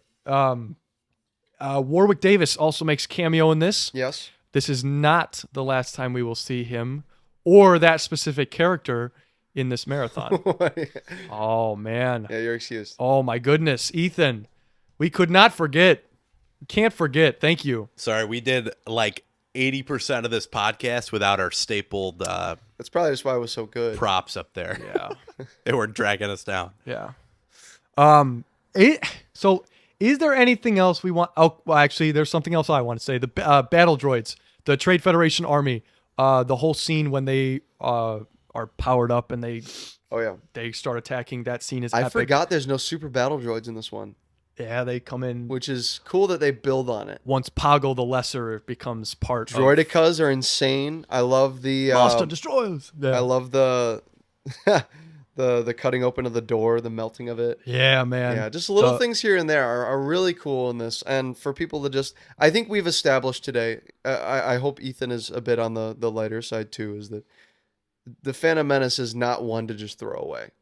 Like No. people hate this movie, people dog on it, but I don't think it deserves the hate. So- I mean, you can't throw it away when a toy like this releases, Oh. guys. Come on. come or on. the Jar Jar Binks suckers. Have you seen those? Where it opens up the mouth Oh, yeah. and then the sucker comes out and it's the tongue. Oh yeah. I've Yeah, definitely- no, I'm not eating one of That's those. pretty hype. You're not French kissing a Jar Jar I'm sucker. No, I'm not slurping a Jar Jar tongue sucker. They're gonna be vacuuming for a while. Do you think that'll pick it up? No. No, We're good? Yeah. Okay. All right. It's Sorry. equal to the road. Okay. All right. I just forgot wanted to Saturday is make sure. vacuum. Plus, it's late into the podcast, Yeah, so who right. cares? and we're talking. We got People the will be view. listening if if we they're had listening. if we were in our OG days, you know, with a Then it would be single something. microphone, yeah, then it'd be a problem. something But else. we're fine. Vacuuming's going on in the background. I'm not going to edit this out. Yeah. Okay. All right. All right. Good. I just wanted to make sure. Don't want to compromise the quality of this podcast. The peak quality. Of Oh, the, yeah. the peak. Was it the wolves. first time we see a force push too? Like pushing people No, over? Vader pushes Luke out a window, That's true. doesn't he? I don't think he No, pushes no, him no. out. He On force Bespin? pushes the thing to the window He and gets breaks the shot window. out. So I guess he does force push the thing to the window, and then Luke gets sucked out because of the wind. Yeah, no, You that see force? No, you've seen force jumps before. you don't see the force Trying to think of dash. other ways that What? they, Yeah. they What? never bring force- back. What is force that? dash, Yeah, that's weird. which I'll was- show you guys after. But they improve it for the DVD release. I guess it's even worse for the theatrical. The Force Dash Yeah. was crazy. Yeah. Forgot that was in this, or maybe I never even knew it was in it.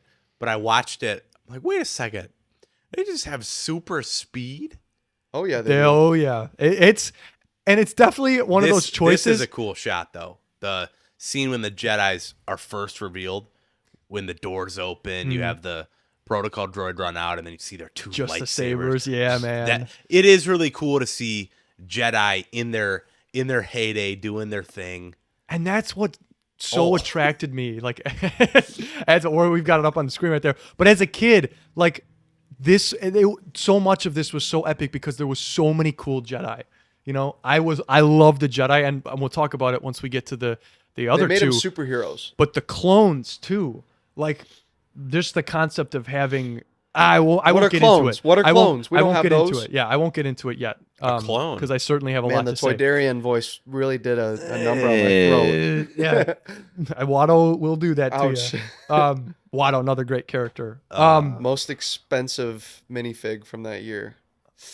As far as right. Ouch.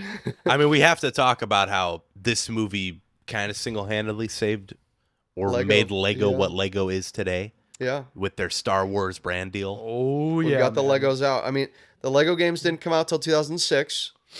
Or 2005. So we'll be talking about those once episode 3 comes around. But yeah, But yes, when Lego signed that deal, I mean, that's the thing. The marketing, like, this was part of it. This was just, okay, Lucas literally said, I want Phantom Menace in every corner that you can possibly put it in. Like, I don't care. Spare no expense. The marketing for this will be off the charts. Because Lucasfilm itself was also in a state of, like, flux. They didn't have a lot of money. He saw Jurassic Park and he was like, spare no expense. I like that line. I like that line. That's what I'm going to do for the whole prequel trilogy. And he did. He did. There a whole line of comics leading up to and after this movie was released called just Star Wars Republic, and as well as other ones. But I mean, introducing my man, like the sequels when they came out, fully embracing this new era was something that George Lucas did. Once Phantom Menace came out, this was basically everything. Like, they threw everything they had, books, comics, every little thing was prequel era. And I mean, I everybody experienced ate that it up. with, yes, not like they did with the sequels. This is not like the two. It's a tale of two different things. It's funny because people ate up the prequel expanded lore when the sequels came out. When they brought out like that Obi-Wan Qui-Gon in the new canon book, people ate that up. People still had. There's still a hunger, and and I think And, partially Tales of the because Jedi, too. of the sequel trilogy, I think that these movies have gotten better. People do look back at, okay, oh wait, hold on. A new standard, a new low has been set. The bar I has think. been dropped, guys. Some may say that's why And- George Lucas greenlit the He was like, I'll show you guys what Star you are Wars. missing. And in a sense it worked. But yes. Is there anything else we want to throw out? I mean, we've talked we didn't for a talk good about the amount. pod racing. The pod racing is great. Oh, yes. Oh my gosh, we have to talk about that. Yeah. Like, so many cool little That's the reason to see it in characters. theaters. Ben Quadanero. Ben Quadraneros. I mean, there's a lot. The two announcers, I'm blanking on their names We right get now. the return of the Princess Leia. Bikini, Yeah. yep, 100%. Aura Singh also makes a cameo appearance that's in very- Clone Wars. Foden Bede. Foden and Bede, yes. Those two guys are epic. Look at those two Their dudes, T-pose. man. They were like born, and their role was to announce the pod race. Young Anakin Skywalker, dude. And the whole pod racing sequence is, a lot of people say that, even Sam was like, it's too long, man. She went up and went to the bathroom. The But I, theatrical one dude, was shorter. I The theatrical freaking, release was shorter. it's beautiful. It is so impressive, man. It's tense. How do you, oh yeah. How do you make that? How There's no 1999 music until the third lap is crazy. Now this is podcasting. Oh, man. Dude. Fantastic. Ooh, It's ooh. a marvel. And I think that how this did the best lightsaber duel, I think this is one of the best space battle environments, at least. Gets way overlooked. Like, crazy Gets good. way I love the overlooked. Naboo Starfighter. The N1 Starfighter is my favorite Star Wars ship. And when they brought it back from Mandalorian, got that bad boy up there. Yeah, man. Instant pre-order Oh, for yeah. the Lego set. Mhm. Awesome. I love that. The designs, I think they made over 1,000 designs, models for this movie. Yeah. And I mean, a lot of them don't even get used, Mhm. but it really shows, man. Spaceships, everything. I mean, they had to literally create a whole new system of ships and lore. Like, to me, they really cut corners with the Cruzo. sequels, but the And I will- designs the for all the ships are funny now, especially after watching rewatching the first Dune in preparation for Dune 2. But like, there's so much thought put into the ships in Dune, where the science behind them, I mean, because they're like, we can only take like 4 people in the ship, but then there's a scene in this movie where like 30 of them run on to I think the shiny ship. It's like, okay, all right, yeah, there's Well, that's less, also a big ship. but yeah, Star yeah. Wars has never been concerned with The weight. the technicalities Right. of it. And I'm not look gonna no bog further. that down. Yeah, look no further than the space sequences. If they were really concerned, they would not have sound in space. yeah. But this is a fantasy element. That'd be so boring. Oh my gosh, it would be, yes. But Just then silent space battle. Same place the music comes from. you have to, and it is all the more epic for it. Speaking of epic, though, we got to talk about favorite characters. Favorite characters in the Phantom Menace. Okay, you can say Ben Quadranero. I'm really thinking about. I think I've narrowed it down to who I want, but yes, if you, there is a lot of people give it grief for this movie not really having a clear main character. I mean, if you want to go, I think it's Qui-Gon.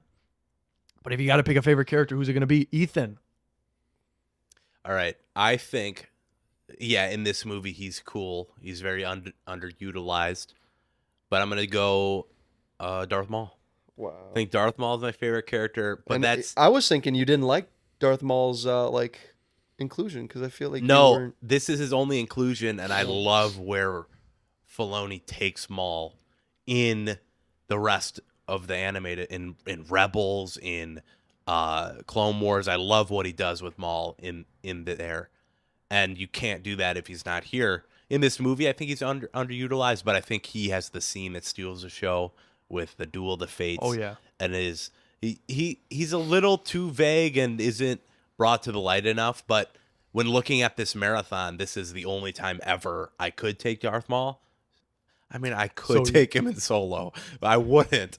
But what do you mean? You technically could. I'm going to take him here. I think he's underutilized, but I think he's a really fun addition to the Star Wars lore. And I love what Sam Witwer adds to him later down the line. Yeah. Sam Witwer makes him a character, man. Yeah. Yes. And Dave Filoni and George Lucas. I love when Sam Witwer goes on to Star Wars Battlefront 2. Dude. Plays as Darth Maul. Yes. They gave him the Darth Maul skin early. Master skin. Yeah. Yeah. Which you have to, we won't get into that, but yes. That's the whole thing. Yep. Micah. Well, for similar reasons, only appears in this movie, adds a lot to the lore. I got to go with one of my favorites. We got to go with Gascon. I mean, whoa. No way. No, Qui-Gon Jinn. We're going Qui-Gon Jinn. I'm not going with a pod racer. All right. I could have gone with Clegg Holdfast. All right. I could have gone with Dud Bolt. Dude, the freaking pit droids. The pit droid team. Yeah, right.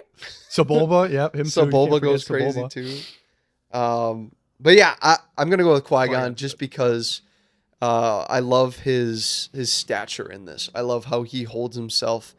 I love how he dedicates himself to the Force. Everything that Ben said, he said it a million times better than I will ever be able to express in my own words. Ben, you are such a Star Wars nerd, man. It does. Big time. Big time. Wear that proudly. I love how you Lore can see master. You can see the through line with Qui-Gon and why he is there and why he is there to hold up that side of the Force. Why we needed to see him as a Jedi here is very important. And he is the only character I wanted to hear explain midichlorians. If it were any other character, I would have been like, all right, buddy, you don't know what you're talking done. about. Get out of here. Yeah, and a lot of people still dismissed Qui-Gon with, all right, you're done. But yeah, I'll go with Qui-Gon. And Liam Neeson, was excited so to passionate. do it, and they had to. He was hyped. He was too tall. They had to, go out of their way and make every set a foot taller for him. Yep. So he cost this movie a lot of money. Mm-hmm. He's the reason why this was a $115 million production. One of them. Well, when you really think about it, he hasn't done a lot of other huge things. This is probably his biggest role. We needed Taken, but that was later. And even that's it's niche. He's pretty niche. He's coming back for an airplane. He was remake. Schindler's Did you List, see that? though. Yeah, that is true. Yeah. I'm forgetting Schindler's List. You know what? I know you won't take Jar Jar, but I do want to say Ahmed Best just posted that he's doing some stuff with Star Wars. He is, yeah. Question mark? Yes, he is. Which is wild. It's wild. Good on him, because we know that Jake Lloyd kind of got extremely bullied for this movie. Yeah, and something we didn't touch on. It Yeah, we ruined have his to. life. Sorry for that kid. Sucks. And Ahmed Best was bullied too. Same with Ahmed Best, yeah. Yeah, and they even tried to replace him for Clone Wars because they thought, people didn't like. But when they included Jar Jar, you got to have Ahmed Best as the voice for Jar Jar. Come on. People were dogging on the voice for Jar Jar as the first, or was it scheduling conflicts or something? I don't know. But they brought him back for other seasons. So yes, it great. I'm actually watching through the Clone Wars right now, and I see the line. Because you've never seen it before. And, It's pretty good actually. I'm not gonna lie. I'm on season 4. I think I've narrowed it. I think I've got it, guys. I thought about Ben Quadraneros. I thought about the announcers at the pod race, Fode and Bede. But if I gotta go with one character, Are you going Watto? How could you not go with another character that's your name? Watto is good. Watto is good, but dude, no one gave me as much laughs as Newt Gunray. No way. I'm not gonna lie, man. No, every line. We must disrupt all communication down there. Viceroy. Anakin kills him in Revenge, correct? I had his Lego minifig. That growing specific up. one. Yeah. Yes. So yes. props to him. That's cool. Dude, he is insane. The war is over. The war is over. How do you, he's so now there are 2 of them. Like, who comes up with that? Their puppets are crazy. Insane. Too. Yeah. Yeah, and then when you see them in the final scene standing next to people like Qui-Gon, or I guess he doesn't stand next to Qui-Gon, but next to like Obi-Wan and stuff, they're massive. Yeah, they are. These dudes are like 6'5". The Neimoidian. It's a lot of their headdresses. But Newt Gunray is my pick, man. He is Rune Hako? hilarious. You I don't also wanna- thought about Boss Nass, but he's also pretty good. But And, Rune Hako's his little advisor. Yeah. Viceroy, get this stunted slime. And I don't we want would to see be, this stunted slime. Remiss to talk about this whole movie and not mention the amazing song from Weird Al. You know, the saga begins. I love that song. That song is great. I've got it on CD in the can't- next room. I can't Goodness. watch this movie and not just think of that song. I think that song retroactively makes this movie better. Just, what's the plot of it? Let me just, this here Anakin guy. Just sing that song. He'll be Vader someday later. Now he's just a small fry. Dang. He left his Wow. home. Weird Al. Hey, Weird Al, is that you? Pumping it out, man. Sing it soon. I'm gonna be a Jedi. You know, like, come on, go listen to that This song. is good. It's like 6 minutes long. It summarizes the whole movie. Makes you cry. You know, I think it has more emotion than this movie. Weird Al's a huge Star Wars guy too, so Yeah. yeah, it's cool. But he wrote and released a song before the movie came out. So if you listen to that, you're like, wait a second. I can't believe I haven't talked about John Williams yet. His scores for the prequels. have I don't a know how favorite- far I want to go Do here. you have a favorite man. musical moment, Ben? Yeah, from we this got to do movie? that. Of Yeah. course, it's Duel of the Fates. Darth Maul's introduction. No, you know what? I won't go there. I won't pick that because that's the answer everyone gives. Anakin is getting his pod racer up to date and up to speed, and he gets it working. It's working. But that swell and that theme right there, it's a moment that does not get enough respect or mention at all. But that moment when he shouts, "It's working!" Da-na-na, na-na. It's a good moment. That's mine. Surprised you didn't pick. Yeah. The Emperor's theme sped up. Yeah, John Williams went off with the prequel trilogy, man, and I will talk about it more. But his themes for the Duel of the Fates is epic. The droid march, Yes. is That would be mine. Droid March. at which point Whichever point's the best, man. the moment when all the MTTs come out and they send the droids out. I just know it really stands out to me when it comes back in. Maybe it's in 2, but when it's in 3, that's when I remember it. When they go to Kashyyyk, the Droid March plays. That is actually Is that a a different- song. Oh, that Though one- they are very similar. Are They they? have the droid march and then they have the clone march.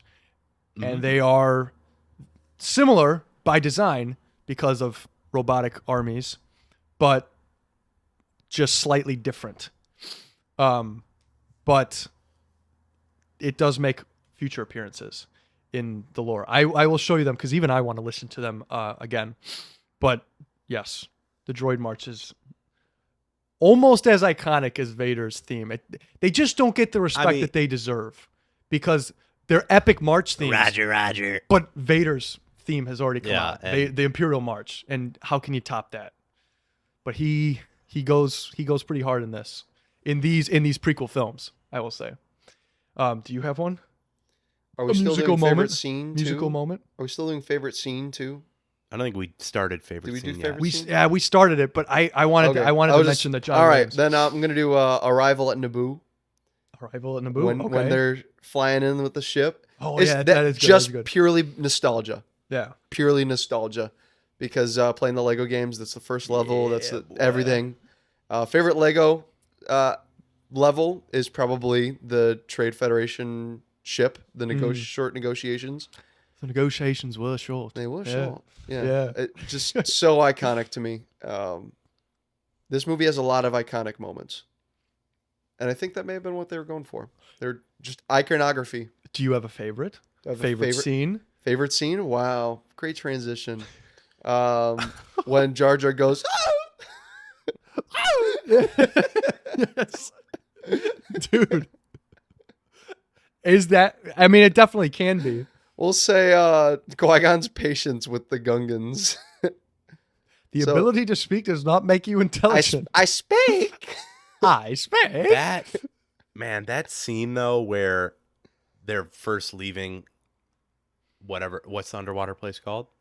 Gunga City. Otto Gunga. When they're leaving that, and then I just had forgot how long that sequence was where the fish came and then a bigger fish came and ate it, and then another fish come. You go, I'm like, whoa, this is way too long right now. Just it's George Lucas. that was just them flexing the CG. he's like, let me go. This a little was what he crazy." was waiting for, because he couldn't make this movie without the CG capable to make this underwater scene. I wonder what the original trilogy would have looked like had he had access to visual effects. Yeah, I what other really CG wonder. flexes would he have done? And before we get any further, we should talk about the rumored 6-hour cut of this movie. Which, honestly, I included this in my Letterboxd review a little bit, is some of this feels rushed. Some of this feels like they're, all right, we got to hit these beats. We got to get going because we have a lot of ground to cover and we're not going to have enough time to do it. I would totally watch a 6-hour cut of this. Oh my gosh, I would watch I- that. And not just like oh yeah, Snyder cut was good. We got to, no. But do you know why? Because at that screening, because they screened a 6-hour cut. It's not rumored, it's confirmed. They have a 6-hour cut of this somewhere. We'll never see it. But the people came out of there, and I mean, who knows? George Lucas was there. Maybe they just wanted to say it. But they literally said it was mind-bogglingly good. It has me so... Yeah, but that's Oh, the legend will Of always course. live on. Yeah. Maybe I wouldn't want to watch it. That's where I'd stand. yeah, but you're Like, just, give me How this much- shorter Ethan. version. How much was No, cut out? like I like extended versions of stuff, but 4 hours was that's cut? That's that's too How do you much. cut 4 hours out of a movie? I don't And- need that.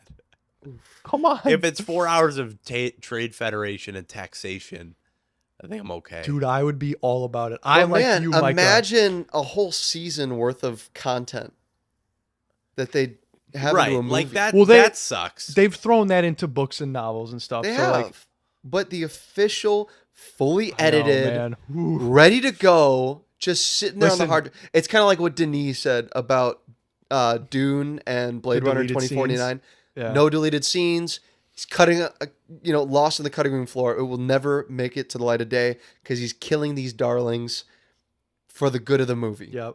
And if that's how it's gonna be, it's so sad, but that's just how it is.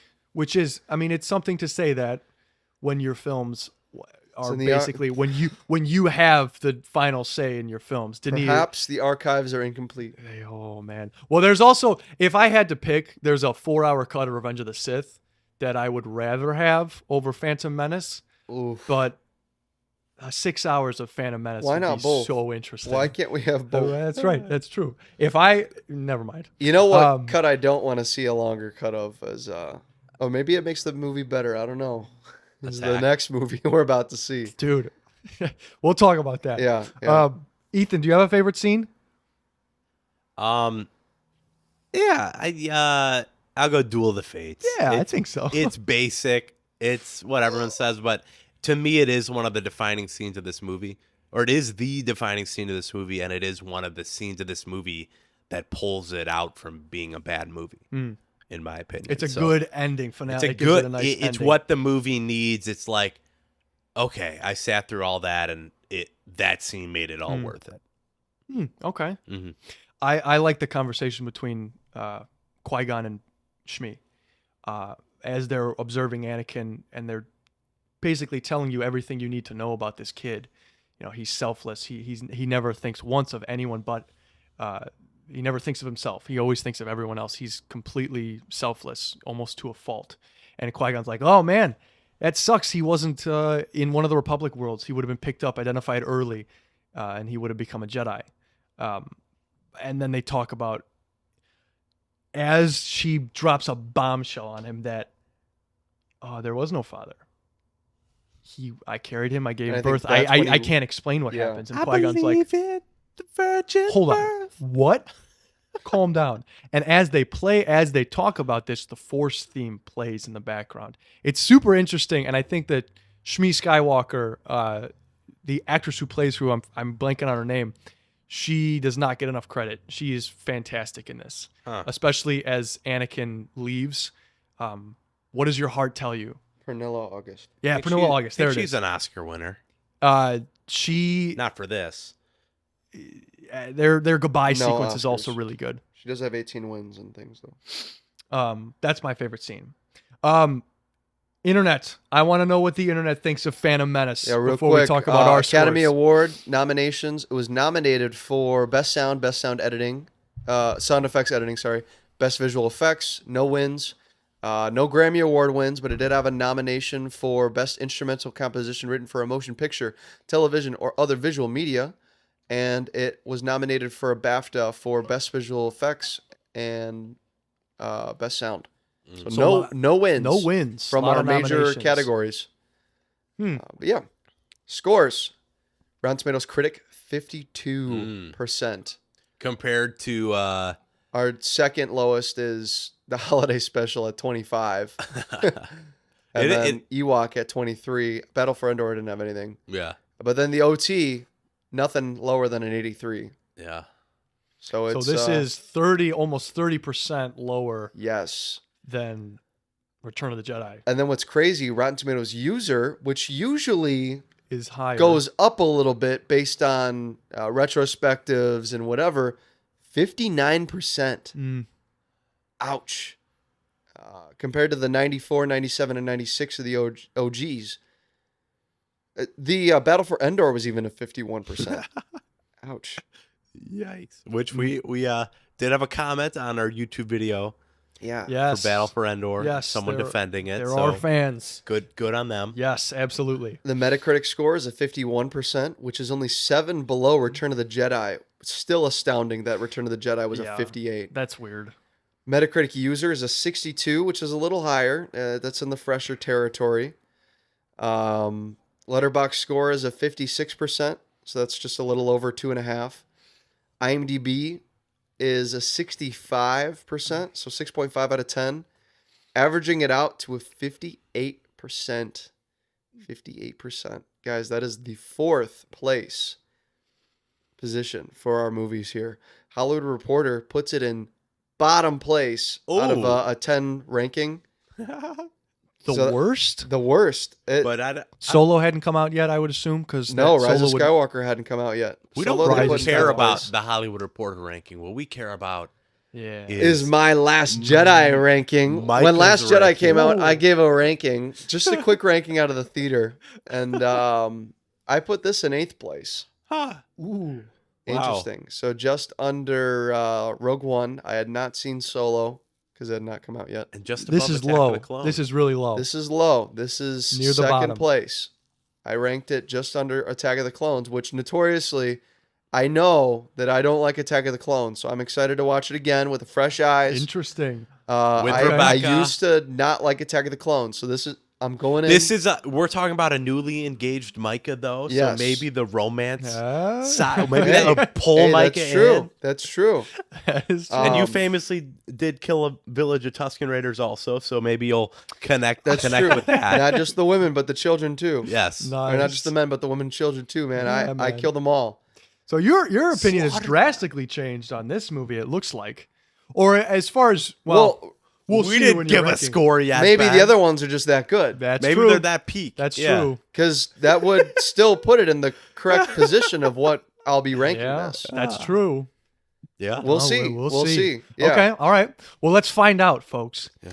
Let's go The moment you've been for waiting for. our scores Yeah. for the Phantom We've Menace. Been building to this. Ethan? All right.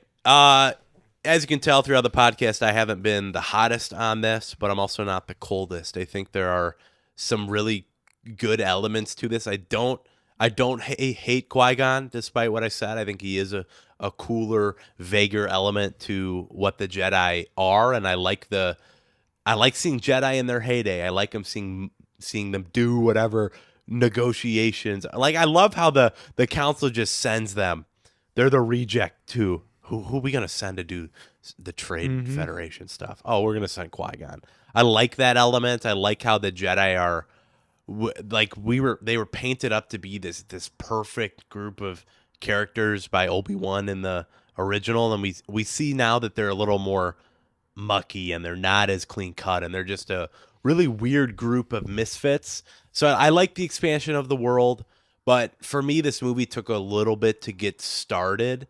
I think the first 30 minutes were really a little messy for me, and that's when that headache effect sunk in and the CGI was still bothering me, and the introduction of Jar Jar and his world didn't jive well with me. But then once they hit Tatooine, the story becomes more clear and you see the direction, and once Anakin is introduced, and we didn't talk about Jake Lloyd. A lot of people hate Jake Lloyd. I kind of liked him. I don't think he's as annoying as people Yeah, make him Right, No, out. I'm in the I same think he boat. works. So I like that, and you get we to didn't see mention him as like much, so. you get the Jake Lloyd poster with the Darth Vader silhouette in the background. I think that's what this is all building to. This guy is going to become Darth Vader, so I like building on that. And I think specifically a few scenes with Qui-Gon talking to Jake Lloyd, the pod race scene, and the Duel of the Fates, I think really saved this movie for me and pull it out from being something that I just don't want to ever revisit.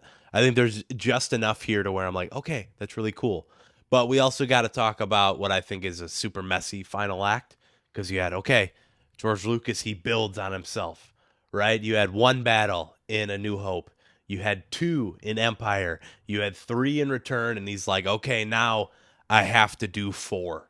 And there's even a clip of George Lucas looking at the final edit and going, I think I overdid myself. May have gone too far. I in a may few have places. gone too far. Yeah, there we go. I may have gone far in Yeah. a few places, and I agree with that. I think you did go too far in a few places, but I don't hate this movie. I think there are really cool elements, and I like what, the animation is going to be key to this prequel trilogy, and I think what they added to this movie with Tales of the Jedi and with Clone Wars is huge, just to this whole world. There's a lot more love to be had than I would initially have, but I cannot pull myself higher than a 7 with this. That's better than I expected, It's actually. A flat 7? 7. Flat 7 out of 10. Okay. Yeah, it's not a 6. I think it's much better than a 6. So a 7 is where I want to put this. Okay. I All right. I like this. Don't love it, but a lot of elements pull it down for me. Okay. 7 for Ethan. Mr. Het. I love this movie. Is it a fantastic movie? Is it up in the 9s? Is it up in the high 8s? No, I don't think it's life changing. Is it groundbreaking for the future of Star Wars? What's to come couldn't have happened without this movie. And I think I just need to give it a couple respect points. I need to give it a couple just you tried your best, and some of the tries are really good. Some of the CGI just doesn't hold up. But for the time, groundbreaking still. And the story is reaching in a new direction that a lot of people didn't appreciate at the time.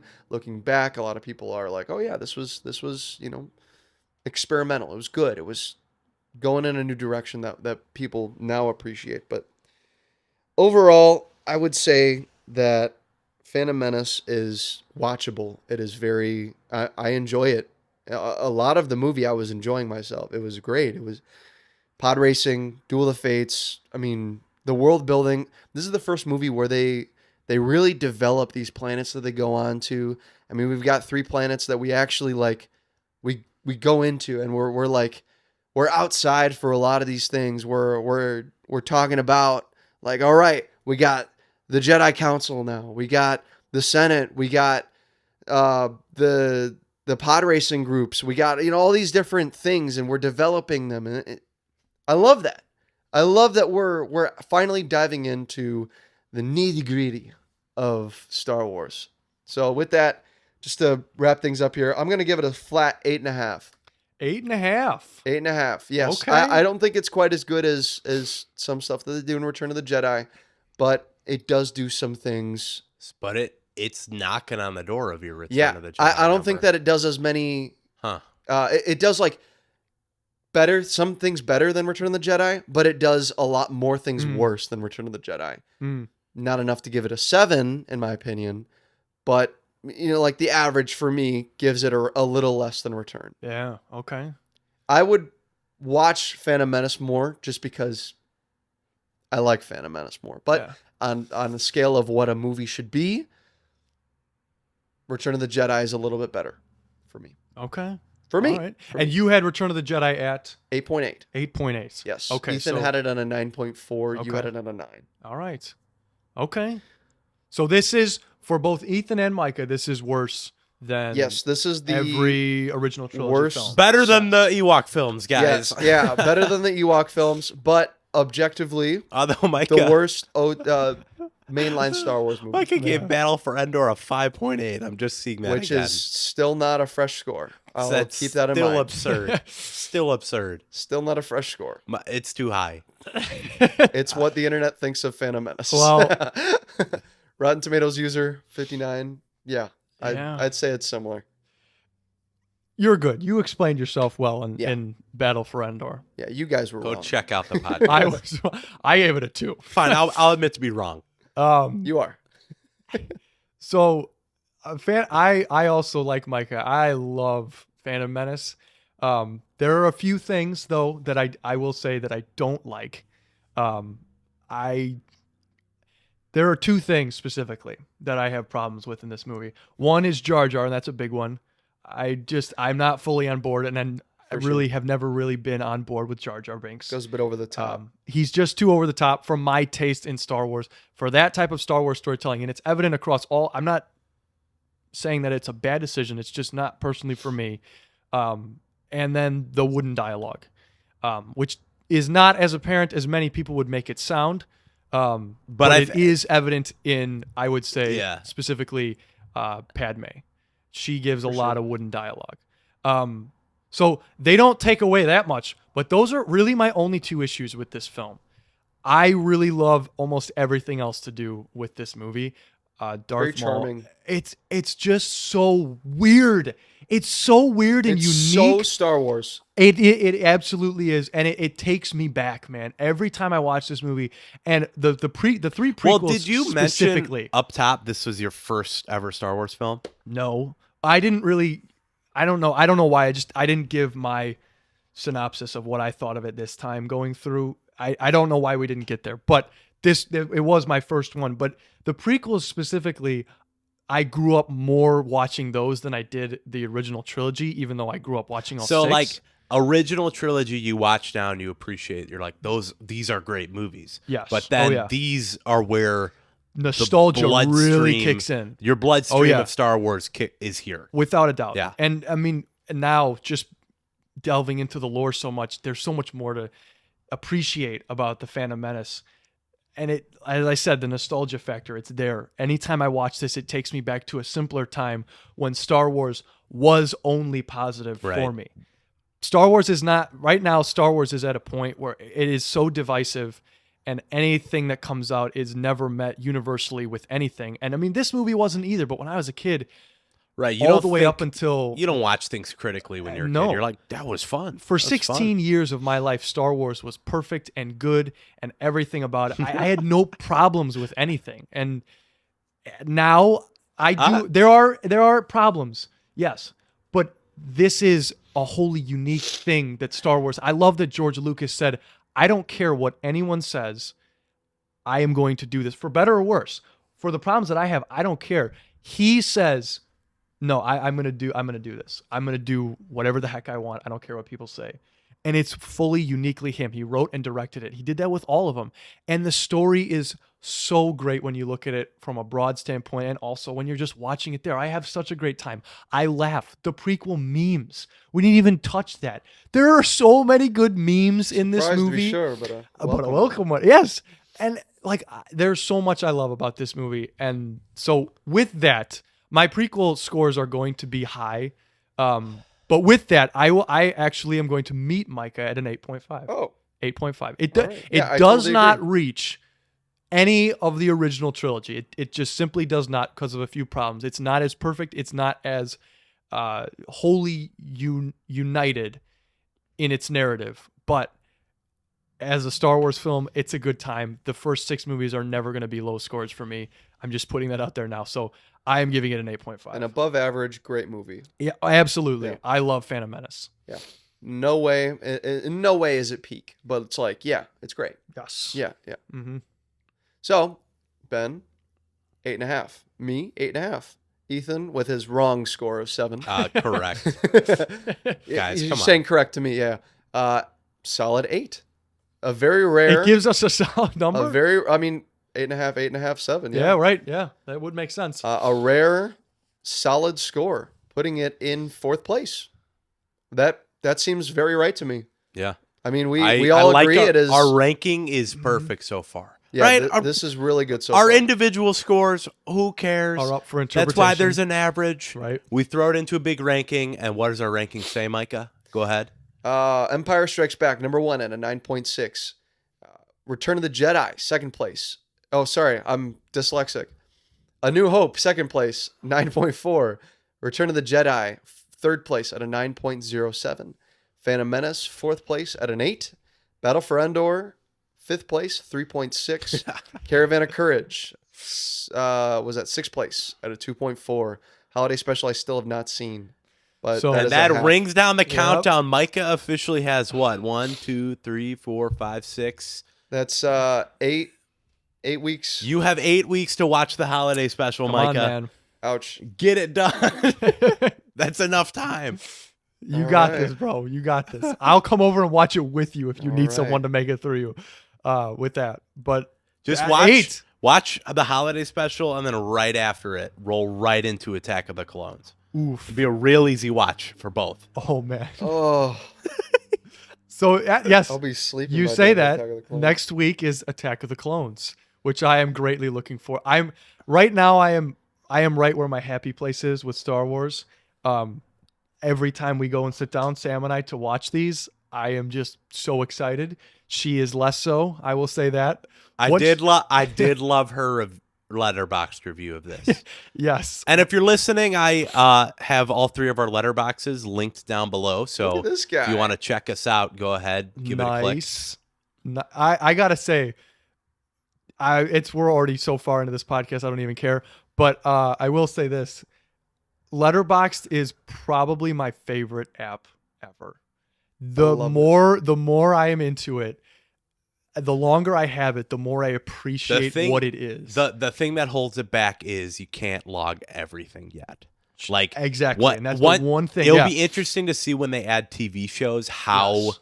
they navigate that, Mhm. because I don't know. You watch a season of a show, you want to be able to, like, hey, tell your friends, yo, I'm not taking a break from watching things. I'm watching a TV show right Exactly. now. It's different.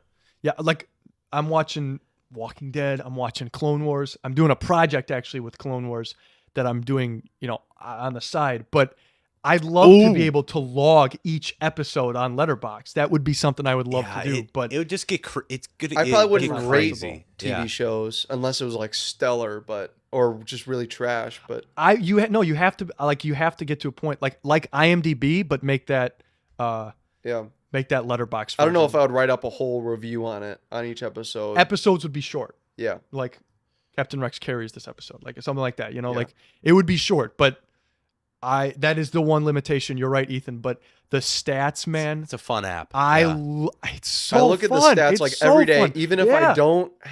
if I didn't watch a movie today, I'll just be like, Yes. hey, let me look at my stats. And I just I love literally that's what I'm saying. Like this whole week I was waiting, like when you guys saw Dune on Thursday. I was like, I kept checking it that night. I'm like, when are they gonna do it? I want to know what my boys think. Once you start customizing your stats pages though with lists, like you can make all-time rankings for yourself.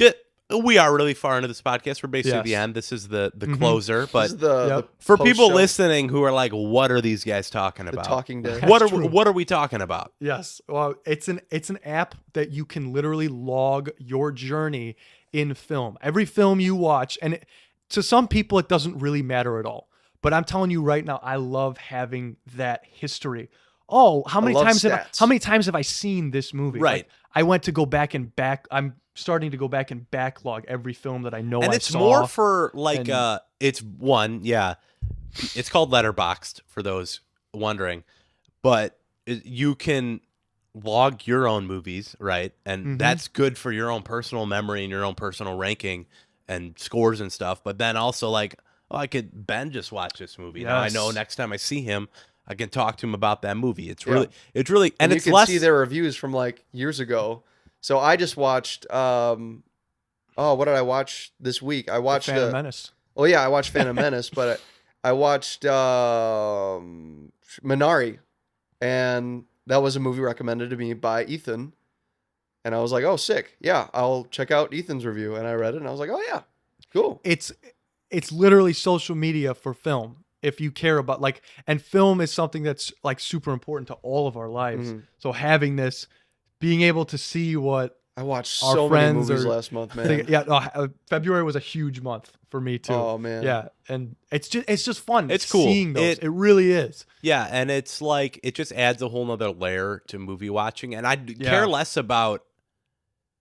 I don't really care about like y'all's. Like, yeah, it's cool that when you like a movie and you don't like a movie, like it's cool seeing that. But it's more cool to me that, these guys are watching movies. Like that's the coolest part of it. And I discover movies that I never would have ever watched. Like this 1974 movie called Chinatown. Turns out it's got one of the greatest screenplays that's studied ever. Like this is the one that you study in film school or whatever, the Chinatown screenplay. Huh. And it's got Jack Nicholson. It's the director is some creep, but like I never would have watched this if not for discovering it on Letterboxd. Roman Polanski, that's who he is. Yes. So I will say this, as far as like logging, reviewing goes, it's a great app. But for everything else, I go to IMDb for. Like I very much bounce between the two. Oh yeah. But the IMDb for score cast list, I look at this first, and then if I want to look anymore, I click the IMDb one, and I'm there. Yeah, I'll always go to IMDb, Ethan. Trivia is also, if they could somehow combine the two, it would be perfect. Too good. Yeah. But I don't know why I got on that tangent, but I have been loving. You've been loving it. Letterboxd. Yeah. I've been loving it. It's just a good tangent to get on. Yes. Our links are down below. Go check those out. See what we've been watching, because we do watch more than just these Star Wars and Marvel movies, guys. Oh, yeah. A little more credit to us than that. Yeah, we're not just soy jack nerds who only watch the mainstream Star Wars, Marvel, DC. We watch good movies, too. Yeah. Whoa, man. Got him. Not to say that these like movies we aren't watched good. Dune Part 2. Speaking of a good movie, next week is, of course, Attack of the Clones. Oh, sorry. So, yes, stay tuned for that. A lot of sand. What? Yeah, a lot of sand. Yeah. Of course. A lot of sand this and week. rough. It gets everywhere. everywhere. So look forward to that. I know I'm greatly looking forward to both watching, but almost more so now just reviewing, because I had a lot of fun talking about this movie, even more so than I did the first three, because it feels like there's just a lot more to say, from a controversial standpoint, from all those things. So look forward to that, and we certainly appreciate you watching this. Thank you, guys. And listening. For now, this has been Rayson. Misa, Ethan. I was going to do that. Shoot. I don't know what to say now. I'm Micah. And remember, the Force will be with you. Always.